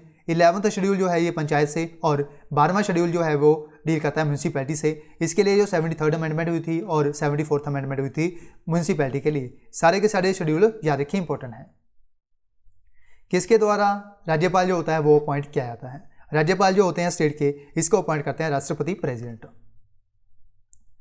नेक्स्ट देखिए 187 नंबर क्वेश्चन, सरसरी रिट जो है इसका जो लिटरल मीनिंग है वो क्या है? इसका जो लिटरल मीनिंग है वो है टू बी सर्टिफाइड और इन्फॉर्म्ड। टू बी सर्टिफाइड और टू बी इन्फॉर्म्ड, वही कमांड जो है ये है मैंडेमस का। मैंडेमस का जो लिटरल मीनिंग है वो है वी कमांड। नेक्स्ट देखिए, who among the following is not a member of any house of the our country, यानी कौन सा मेंबर है जो कि दोनों में से किसी भी सदन का मेंबर नहीं है? ये है राष्ट्रपति, प्रेसिडेंट। नेक्स्ट क्वेश्चन देखिए, फंडामेंटल ड्यूटीज जो हैं ये कौन से पार्ट में जो हैं वो रखी गई हैं? फंडामेंटल ड्यूटीज जो हैं इनको रखा गया है पार्ट 4 ए में, और इससे जो आर्टिकल डील करता है वो है आर्टिकल 51A। मिनिमम एज जो है गवर्नर बनने के लिए वो कितनी रखी गई है? मिनिमम एज जो है गवर्नर बनने के लिए वो 35 साल रखी गई है, यानी वाइस प्रेसिडेंट, प्रेसिडेंट और राज्यपाल, इन तीनों के लिए जो मिनिमम एज रखी गई है वो 35 साल है। लोकसभा के लिए 25 साल, राज्यसभा के लिए 30 साल, ये आप याद रखें। नेक्स्ट क्वेश्चन देखिए, which of the following is justiciable in nature, यानी जस्टिशिएबल यानी न्यायपूर्वक जो है वो किसका नेचर होता है? ये होता है फंडामेंटल राइट्स का, मौलिक अधिकारों का, जिसे आर्टिकल डील करते हैं आर्टिकल 12 से लेकर 35 तक का। कौन सा अमेंडमेंट है जिसको मिनी कॉन्स्टिट्यूशन का दर्जा दिया गया है? ये मैंने आपको पहले ही बताया था 42nd अमेंडमेंट को, जो हुई थी 1976 में, बी ऑप्शन। कैग जो होता है इसको कितने सालों के लिए अपॉइंट किया जाता है? कंप्ट्रोलर एंड ऑडिटर जनरल को अपॉइंट किया जाता है 6 सालों के लिए, C option. Who is the custodian of contingency fund of India, कौन सा जो पर्सन है जो कि कंटिजेंसी फंड जो होता है हमारा उसका कस्टोडियन के तौर पे काम करता है? ये होता है राष्ट्रपति, president, C option. In the Indian parliamentary system vote on account is valid for how many months except the year of elections, यानी इंडियन पार्लियामेंट में जो वोट ऑन अकाउंट जो है वो कितने समय के लिए वैलिड होता है? इसके लिए जो वैलिड पीरियड रखा गया है वो रखा गया है 2 महीनों का, 2 महीनों यानी 2 months. Which of the following provision needs a special majority in parliament, यानी कौन सी प्रोविजन के लिए स्पेशल मेजॉरिटी चाहिए पार्लियामेंट में? ये कौन सी प्रोविजन है जिसके लिए स्पेशल मेजॉरिटी चाहिए? ये है चेंज इन फंडामेंटल राइट, यानी जो भी हमारे मौलिक अधिकार हैं अगर उनमें हमें कोई अमेंडमेंट करनी है, उसमें चेंज करना है, उसके लिए हमें स्पेशल मेजॉरिटी चाहिए पार्लियामेंट में। इसी आंसर है इस क्वेश्चन का ए ऑप्शन। नेक्स्ट क्वेश्चन देखिए, dash means that the supreme court will reconsider the case and the legal issues involve in it, यानी कौन सा ज्यूरिस्डिक्शन है जिसका मतलब है supreme court will reconsider, supreme court के द्वारा फिर से रिकंसिडर किया जाएगा द केस, यानी कोई केस होगा जिसको रिकंसिडर किया जाएगा, and the legal issues involving in it. इसके लिए जो ज्यूरिस्डिक्शन यूज़ किया जाता है वो कौन सा है? इसके लिए जो ज्यूरिस्डिक्शन है वो है एपीलिएट ज्यूरिस्डिक्शन, सी ऑप्शन। कौन सी अमेंडमेंट है जिसमें जो हाई कोर्ट के जजेस जो होते हैं इनकी जो एज है वो इंक्रीज़ की गई थी, 60 से 62 की गई थी? ये कौन सी अमेंडमेंट के तहत किया गया था? ये जो अमेंडमेंट हुई थी वो हुई थी 15 नंबर अमेंडमेंट। कब हुई थी? 1963 में, सी ऑप्शन। 15 अमेंडमेंट हुई थी, 15th अमेंडमेंट 1963 में हुई थी, ये भी आप याद रखें। अगर बात करें हम सुप्रीम कोर्ट की, सुप्रीम कोर्ट के जो जजेस होते हैं इनकी जो रिटायरमेंट एज होती है वो होती है 65 साल। अगर बात करें हम हाई कोर्ट की, हाई कोर्ट के जो जज होते हैं इनकी जो रिटायरमेंट एज है वो है 62 साल। दोनों को आपको कन्फ्यूज नहीं करना है। नेक्स्ट क्वेश्चन देखिए, यूनाइटेड नेशंस ऑर्गेनाइजेशन जो है ये कौन सी लिस्ट में आती है? यानी 7th शेड्यूल जो है इसमें 3 लिस्ट आती हैं basically, union list, state list और कॉन्करेंट लिस्ट। ये 3 प्रकार की लिस्ट हैं। इसमें जो यूनाइटेड नेशंस ऑर्गेनाइजेशंस हैं वो कौन सी लिस्ट में आती हैं? ये आती हैं यूनियन लिस्ट में, A option, union list. Next question देखिए, कॉन्स्टिट्यूएंट असेंबली जो है इसको किस ईयर में सेटअप किया गया था? यानी ये जो कॉन्स्टिट्यूएंट असेंबली है ये कब फाउंड हुई थी? ये जो असेंबली है ये बनी थी 1946 में, 1946 में, 1946 में। Which fundamental right in the Indian Constitution allows citizens to move the court if they believe that any of their fundamental rights have been violated by the state? यानी कौन सा फंडामेंटल राइट है जो कि इंडियन कॉन्स्टिट्यूशन में citizens को allow करता है कोर्ट में जाने के लिए? ये कौन सा जो राइट है वो हमें जो परमिशन देता है? ये जो परमिशन देता है वो है राइट टू कॉन्स्टिट्यूशनल रेमेडीज़, यानी जो हमारी राइट्स है हमारे कॉन्स्टिट्यूशन में उसके तहत हम हाई कोर्ट और सुप्रीम कोर्ट दोनों में जा सकते हैं। सुप्रीम कोर्ट में जा सकते हैं आर्टिकल 32 के तहत, ये भी पूछा जाता है एग्जाम में, और हाई कोर्ट में जा सकते हैं आर्टिकल 226 के तहत, ये भी आप याद रखें। किसका मतलब है, यानी कौन सा ज्यूरिसडिक्शन है जिसका मतलब है cases that can be directly considered by the supreme court without going to lower courts before that? यानी कौन सा ज्यूरिसडिक्शन है जिसका मतलब होता है डायरेक्टली ये जो केस होगा वो किसके द्वारा कंसीडर किया जाएगा? सुप्रीम कोर्ट के द्वारा। इसमें जो लोअर कोर्ट होते हैं उसमें ये जो केस है वो नहीं जाएगा। ये है original jurisdiction, A option, original jurisdiction. Under which of the following jurisdiction, कौन सी ज्यूरिसडिक्शन है जिसमें can any individual whose fundamental right has been violated can directly move the supreme court for remedy? यानी कौन सी ज्यूरिसडिक्शन के तहत जब फंडामेंटल राइट का हनन हो किसी इंडिविजुअल पर्सन का, वो डायरेक्टली सुप्रीम कोर्ट के जो है वो जा सकता है डायरेक्टली? वो कौन सी रेमेडी के जाता है? यानी कॉन्स्टिट्यूशनल रेमेडीज जो हैं रिट्स, उसके तहत हम सुप्रीम कोर्ट के जो है वो जा सकते हैं आर्टिकल 32 के तहत। ये जो ज्यूरिसडिक्शन यूज़ किया जाएगा वो कौन सा यूज़ किया जाएगा? इसके लिए जो ज्यूरिसडिक्शन होगा वो होगा writ jurisdiction, B option. Next देखिए 204 number question, dash means that the president of India can refer any matter that is of public importance और that which involves interpretation of the constitution to the supreme court for advice? यानी कौन सा jurisdiction है जिसको राष्ट्रपति जो है वो रेफर कर सकते हैं पब्लिक इंपॉर्टेंस के लिए? ये जो कौन सा जो ज्यूरिसडिक्शन है वो यूज़ किया जाएगा इसमें जो ज्यूरिसडिक्शन है वो यूज़ किया जाएगा, डी ऑप्शन, एडवाइजरी ज्यूरिसडिक्शन। यानी जो सुप्रीम कोर्ट होगा ये राष्ट्रपति को एडवाइस दे सकता है इस एडवाइजरी ज्यूरिसडिक्शन के तहत। और उसके बाद जो राष्ट्रपति होते हैं इनका काम होता है ये जो एडवाइस देंगे उसको मानना, इनका काम होता है या फिर ना मानना। यानी इनके ऊपर डिपेंड करता है ये इस ज्यूरिसडिक्शन को मानेंगे या फिर नहीं मानेंगे, ये डिपेंड करता है ऑन द राष्ट्रपति, ये भी आप याद रखें। ट्रेड यूनियंस जो होते हैं ये 7th शेड्यूल में आते हैं। ये कौन सी लिस्ट में आते हैं? ये जो लिस्ट में आते हैं वो है ये जो ट्रेड यूनियंस हैं ये आते हैं कॉन्करेंट लिस्ट में। कॉन्करेंट लिस्ट का पार्ट है ट्रेड यूनियंस। 3 प्रकार की बेसिकली लिस्ट होती हैं। यूनियन लिस्ट वो होती हैं जिसमें सेंट्रल गवर्नमेंट के द्वारा कानून बनाए जाते हैं। स्टेट लिस्ट जिसमें स्टेट के द्वारा कानून बनाया जाता है। और कॉन्करेंट लिस्ट जो होती है इसमें बेसिकली सेंटर और स्टेट दोनों के द्वारा कानून जो हैं वो बनाए जाते हैं। कौन सी रिट है जो कि इशू की जाती है हायर कोर्ट के द्वारा by higher court, high court और supreme court when a lower court has considered a case going beyond its jurisdiction? यानी जो लोअर कोर्ट इसका जो सुनवाई कर रहा था उसके ज्यूरिसडिक्शन के अंदर इस ज्यूरिसडिक्शन को जो है वो सॉल्व नहीं किया जाता, उस केस में ये जो केस होगा वो सुप्रीम कोर्ट या फिर हाई कोर्ट में जा सकता है। ये कौन सी रिट है जिसके माध्यम से ये जो केस है वो जा सकता है? ये रिट है प्रोहिबिशन रिट। राइट आंसर इस क्वेश्चन का सी ऑप्शन, प्रोहिबिशन। नेक्स्ट देखिए 207 number question, which fundamental rights is in the Indian constitution includes equal access to shops, bathing, ghats, hotels etcetera?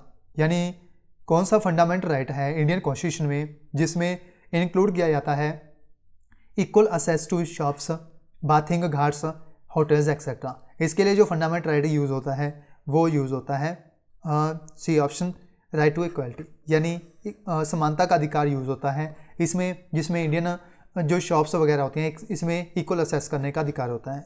इसी आइटम से इस क्वेश्चन का सही option right to equality. Next question देखिए 208 number question, under which jurisdiction the president of India can refer, यानी राष्ट्रपति जो है वो रेफर कर सकते हैं ये जो पब्लिक एडवाइस यानी पब्लिक इंपॉर्टेंस के लिए ये जो केस है वो रेफर किया जाता है सुप्रीम कोर्ट की एडवाइस के लिए, ये है एडवाइजरी ज्यूरिस्डिक्शन, जो मैंने पहले भी बताया था आपको, D option advisory jurisdiction. Taxes on lands and buildings, ये जो taxes on lands and buildings जो हैं इसके लिए जो टैक्सेस का प्रोविज़न है ये कौन सी लिस्ट में आता है? जो 7वां शेड्यूल है हमारा, इसमें बेसिकली लिस्टें आती हैं 3 प्रकार की। जो taxes on lands and buildings हैं ये कौन सी लिस्ट में आती हैं? ये आती हैं स्टेट लिस्ट में, B option state list. Foresters जो है ये किस लिस्ट में का पार्ट है? फॉरेस्टर्स जो है जंगल यानी जंगलें जो होती हैं ये जो पार्ट है वो है कॉन्करेंट लिस्ट का। इसी आइटम से इस क्वेश्चन का D option concurrent list. Fundamental right in the Indian constitution states that all persons shall be equally protected by the laws of the country, यानी कौन सा फंडामेंटल राइट है इंडियन कॉन्स्टिट्यूशन में जिसके द्वारा सारे के जो सारे पर्सन हैं इनको इक्वली प्रोटेक्ट किया जाएगा लॉज कानून के द्वारा, देश के कानून के द्वारा। ये कौन सा राइट है हमारा? ये है राइट टू इक्वालिटी, ये option right to equality. Foreign jurisdiction जो है ये किस लिस्ट का पार्ट है? फॉरेन ज्यूरिस्डिक्शन, फॉरेन ज्यूरिस्डिक्शन जो है ये आता है यूनियन लिस्ट में, A option union list. Next question देखिए 213 number question, which fundamental right in the Indian constitution includes abolition of untouchability, यानी कौन सा फंडामेंटल राइट है जिसमें इंक्लूड है अबॉलिशन ऑफ अनटचेबिलिटी। इसके लिए जो बेसिकली आर्टिकल है वो है आर्टिकल 17, ये आप याद रखें। इसके लिए जो आइटम्स है हमारा वो है C option right to equality, right to equality का पार्ट है abolition of untouchability. Prevention of cruelty to animals, ये जो पार्ट है वो किस लिस्ट का पार्ट है? ये जो पार्ट है वो है कॉन्करेंट लिस्ट का, यानी इसमें स्टेट और सेंटर दोनों ही कानून बना सकते हैं इस प्रोविज़न में, इस लिस्ट में। Prevention of cruelty to animals, concurrent list. Dash makes laws on matters included in union list and concurrent list, यानी दोनों लिस्टों में जो पावर होती है लॉ बनाने के लिए वो किसके पास होती है? ये पावर होती है लोकसभा के पास। इसी आइटम से इस क्वेश्चन का ऑप्शन लोकसभा। नेक्स्ट क्वेश्चन देखिए 216 number question, population control and family planning is listed, यानी पॉपुलेशन कंट्रोल और फैमिली प्लानिंग जो है ये किस लिस्ट का पार्ट है? ये है डी ऑप्शन कॉन्करेंट लिस्ट का, कॉन्करेंट लिस्ट। नेक्स्ट क्वेश्चन देखिए 217 नंबर क्वेश्चन, कौन सी रिट है जो कि इशू की जाती है when the court finds that a particular office holder is not doing a legal duty and thereby is infringing on the right of an individual, यानी इसके लिए जो रिट इशू की जाती है वो कौन सी है? जब जो पर्सन है वो अपनी जो ड्यूटी है वो लीगल ड्यूटी उसको अच्छे से परफॉर्म नहीं कर रहा है, उसके लिए जो रिट इशू होगी वो कौन सी होगी? ये होगी B option mandamus, B option. Next question देखिए 218 नंबर क्वेश्चन, इसमें पूछा गया है सीबीआई जो है सेंट्रल ब्यूरो ऑफ इंटेलिजेंस, ये जो किस लिस्ट का पार्ट है? ये है ए ऑप्शन यूनियन लिस्ट का part, A option. Next question देखिए 219 नंबर क्वेश्चन, पहले जो जज बने थे सुप्रीम कोर्ट के वो कौन बने थे जिनको इम्पीच किया गया था? इम्पीचमेंट यानी उनको हटाया गया था, ये कौन से पर्सन थे यानी जिनको हटाया गया था? ये पहले जज बने थे सुप्रीम कोर्ट के, इनको हटाया गया था, ये थे जस्टिस रामास्वामी। राइट आंसर इस क्वेश्चन का बी ऑप्शन जस्टिस रामास्वामी। ये इंट्रोड्यूस किया गया था, बेसिकली इसको हटाया नहीं गया था, बाद में सेटल हो गया था, बट इंट्रोड्यूस किया गया था इम्पीचमेंट का प्रोसेस। ये थे बी ऑप्शन जस्टिस रामास्वामी।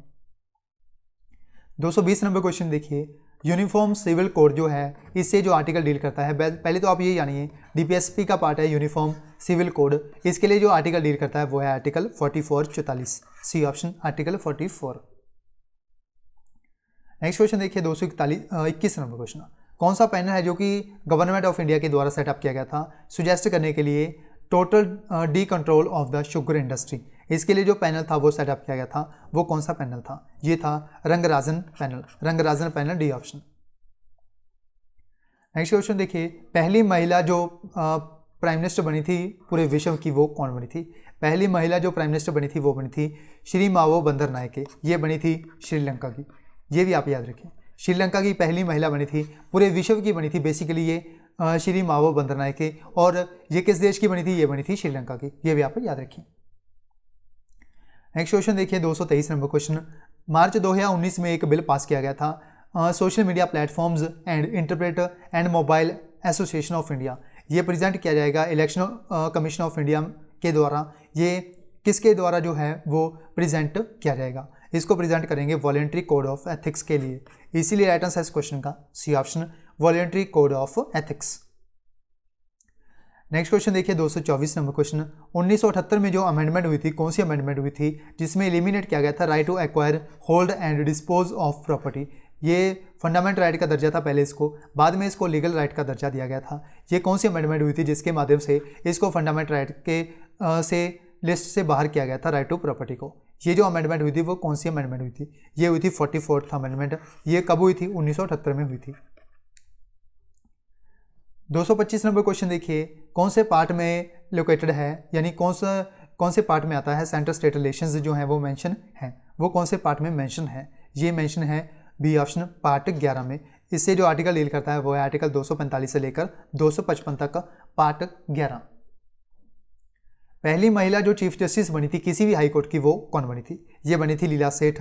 किस हाई कोर्ट की बनी थी, बेसिकली ये बनी थी दिल्ली हाई कोर्ट की।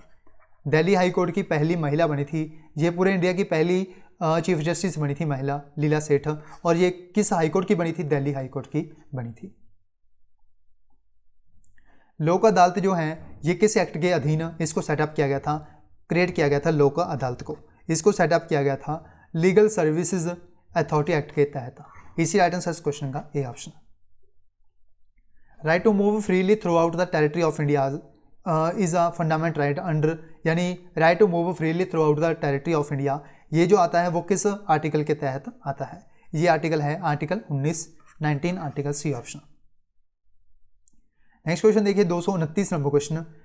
विच of the following articles promotes equal justice and free legal aid for all citizens, यानी कौन सा आर्टिकल है जो कि प्रमोट करता है इक्वल जस्टिस को के लिए, इक्वल न्याय के लिए और फ्री लीगल एड के लिए सारे के सारे सिटीजन्स को। इसके लिए जो आर्टिकल है वो कौन सा आर्टिकल यूज होता है, इसके लिए जो आर्टिकल यूज होता है बेसिकली वो होता है आर्टिकल 39A ऑप्शन।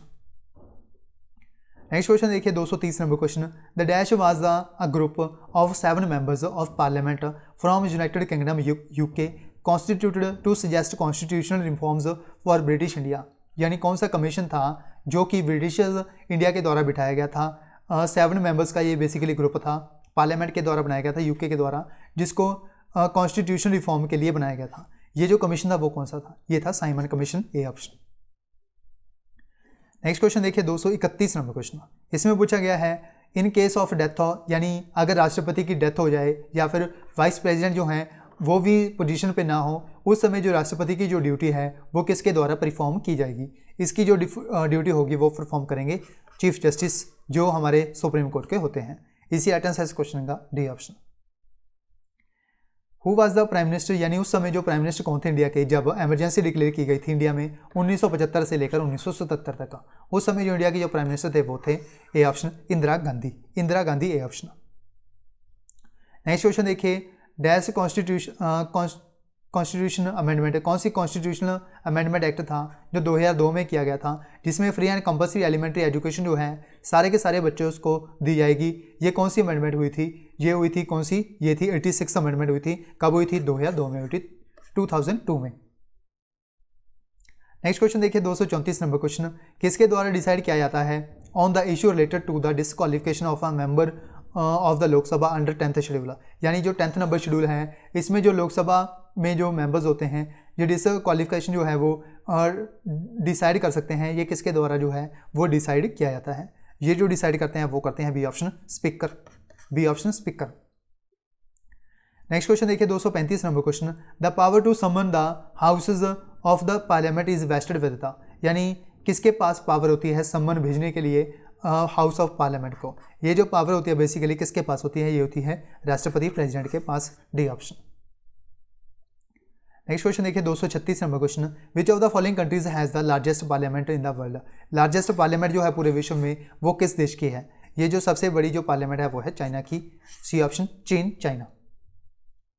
कौन सा आर्टिकल है जो कि बताता है हमें provision for impeachment of the president of India. इसके लिए जो आर्टिकल है वो है कौन सा, ये है B option article 61, article 61 61 C option.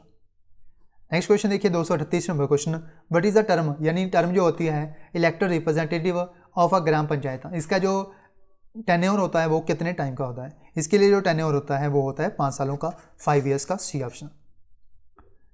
Next question देखिए 239 नंबर क्वेश्चन, इसमें पूछा गया है कौन सा आर्टिकल है जो कि कॉन्स्टिट्यूशन से डील करता है, जो कि प्रोवाइड करता है each Indian state will have a governor, यानी इसके लिए जो आर्टिकल डील करता है वो कौन सा जो आर्टिकल है वो डील करता है। इससे जो आर्टिकल हमारा डील करता है वो है आर्टिकल डी ऑप्शन, आर्टिकल 153। इसमें कोई भी सिटीजन जो है वो गवर्नर बन सकता है, राज्यपाल बन सकता है, ये बताता है article 153 153 article, D option. Next question देखिए, इसमें पूछा गया है 240 नंबर क्वेश्चन में, विच of the following is called the popular chamber. Popular chamber जो है वो किसे बोला जाता है, ये होता है डी ऑप्शन लोकसभा। लोकसभा जो होती है इसको लोअर हाउस भी बोलते हैं, एक होती है राज्यसभा, इसको अपर हाउस बोला जाता है। जो अल्टीमेट जो पावर होती है वो किसके पास होती है, लोकसभा के पास। जो मैक्सिमम पावर होती है वो होती है लोकसभा के पास, ये आप याद रखें। इसमें जो मैक्सिमम मेंबर होते हैं वो होते हैं 552, जिसमें 2 मेंबर होते हैं एंग्लो इंडियन पावर्टी के, यानी जो एंग्लो इंडियन जो कम्युनिटी होती है इसके 2 मेंबर्स होते हैं जिसको नॉमिनेट करते हैं राष्ट्रपति, और अपर हाउस जो होता है इसको राज्यसभा बोलते हैं। इसमें टोटल मेंबर जो होते हैं 250 होते हैं, इसमें 12 मेंबर टोटल नॉमिनेट किए जाते हैं राज्यसभा में राष्ट्रपति के द्वारा, प्रेसिडेंट के द्वारा। ये जो 12 मेंबर होंगे इसमें आर्ट लिटरेचर वगैरह की इनको नॉलेज होनी चाहिए, इनको नॉमिनेट किया जा सकता है इन 12 मेंबर्स में, ये आप याद रखें। नेक्स्ट क्वेश्चन देखिए 241 नंबर क्वेश्चन, कौन सा आर्टिकल है इंडियन कॉन्स्टिट्यूशन का जो कि डील करता है एंग्लो इंडियन कम्युनिटी के जो मेंबर नॉमिनेट किए जाते हैं लोकसभा में प्रेसिडेंट के द्वारा, 2 मेंबर्स होते हैं बेसिकली, ये आप याद रखें। ये कौन से आर्टिकल के तहत इनको नॉमिनेट किया जाता है, ये आर्टिकल है article 331, B option, article 331। Next question देखिए 242 नंबर क्वेश्चन, कौन सा आर्टिकल है जो कि डील करता है formation of a new state को, यानी एक न्यू राज्य का गठन करने के लिए जो आर्टिकल है वो कौन सा बताता है हमें। ये आर्टिकल जो है वो है आर्टिकल बी ऑप्शन, आर्टिकल 3। राइट आंसर इस क्वेश्चन का B option, article 3। Next question देखिए 243 number question, in the context of Indian parliament what is zero hour, यानी इंडियन पार्लियामेंट के कॉन्टेक्स्ट में जीरो हर का जो मतलब है वो क्या होता है। इसका जो मेन बेसिकली मतलब होता है वो होता है टाइम इमीडिएटली आफ्टर क्वेश्चन हर, यानी क्वेश्चन हर के जो बाद वाला घंटा होता है उसको बोलते हैं जीरो हर, इसीलिए राइट आंसर इस क्वेश्चन का A option, time immediately after question hour. Next question देखिए, कौन सा आर्टिकल है जो कि डील करता है prohibits discrimination on the grounds of religion, race, caste, sex and place of birth. ये जो डिस्क्रिमिनेशन है इसको रोकता है, ये जो आर्टिकल है वो कौन सा आर्टिकल हमें बताता है। इसके लिए जो आर्टिकल है हमारा वो है आर्टिकल 15-15। राइट टू इक्वलिटी का बेसिकली ये पार्ट है, ये भी आप याद रखें। नेक्स्ट क्वेश्चन देखिए 245 number question, the recently revoked article 370, ये जो है वो किस स्टेट से एसोसिएट है, इसको अभी भी रिवोक किया गया था 2019 में। ये जो स्टेट है वो कौन सा है, ये है डी ऑप्शन, कश्मीर। कश्मीर से एसोसिएट है ये आर्टिकल 370, ये आप याद रखें। सो ये थे इंडियन पॉलिटी के क्वेश्चंस जो एसएससी सीजीएल एग्जाम में पूछे गए हैं। इस वीडियो में हम 2010 से लेकर 2020 तक जितने भी इंडियन पॉलिटी के क्वेश्चंस पूछे गए थे उनको कवर किया है हमने इस वीडियो के माध्यम से। बाकी जो क्वेश्चंस थे वो बार बार रिपीट हो रहे थे, इसलिए मैंने उनको इसमें शामिल नहीं किया है, ये आप याद रखें। इसमें मैंने आपको 245 क्वेश्चंस कवर करवाए हैं, उसके साथ साथ जो भी एक्स्ट्रा फैक्ट्स थे वो भी साथ साथ इस वीडियो में मैंने आपको बताने की कोशिश की है इस वीडियो के माध्यम से। अगर आपको ये वीडियो अच्छी लगी हो तो इस वीडियो को लाइक करना है, शेयर करना है, और अगर आप चैनल पर पहली बार विजिट करें तो चैनल को सब्सक्राइब भी जरूर करना है, और ज़्यादा से ज़्यादा अपने फ्रेंड्स के साथ आपको इस वीडियो को शेयर भी जरूर करना है। अगर आप इस वीडियो की PDF डाउनलोड करना चाहते हो तो आप हमारे टेलीग्राम चैनल वाईफाई एजुकेशन को ज्वाइन कर सकते हो। वहाँ पर सभी PDF जो हैं वो अवेलेबल करवाई जाती हैं बिल्कुल फ्री ऑफ कॉस्ट। ये जो वीडियोज़ की PDF हैं वो आपको हमारे टेलीग्राम चैनल पर अवेलेबल करवाई जाती हैं सबसे पहले, इसलिए टेलीग्राम चैनल को भी जरूर ज्वाइन करें। अगर आपको इन 250 क्वेश्चंस में से किसी भी क्वेश्चन में डाउट है तो आप मुझे कमेंट बॉक्स में कमेंट करके पूछ सकते हो। आपका जो डाउट होगा वो 100% क्लियर किया जाएगा, और डाउट जो होगा आपका और वहीं पर कमेंट पे ही आपका जो डाउट होगा वो क्लियर कर दिया जाएगा। इसलिए आपको कमेंट करके लिख के जरूर बताना है और आपको ये भी बताना है आपको ये जो वीडियो है वो कैसी लगी। इसी तरह का एक वीडियो ज्योग्राफी के लिए, हिस्ट्री के लिए, सभी के लिए रिकॉर्ड किया जाएगा, इसलिए ज़्यादा से ज़्यादा अपने फ्रेंड के साथ आपको इस वीडियो को शेयर जरूर करना है। सो इस वीडियो में बस इतना ही, मिलते हैं नेक्स्ट वीडियो में।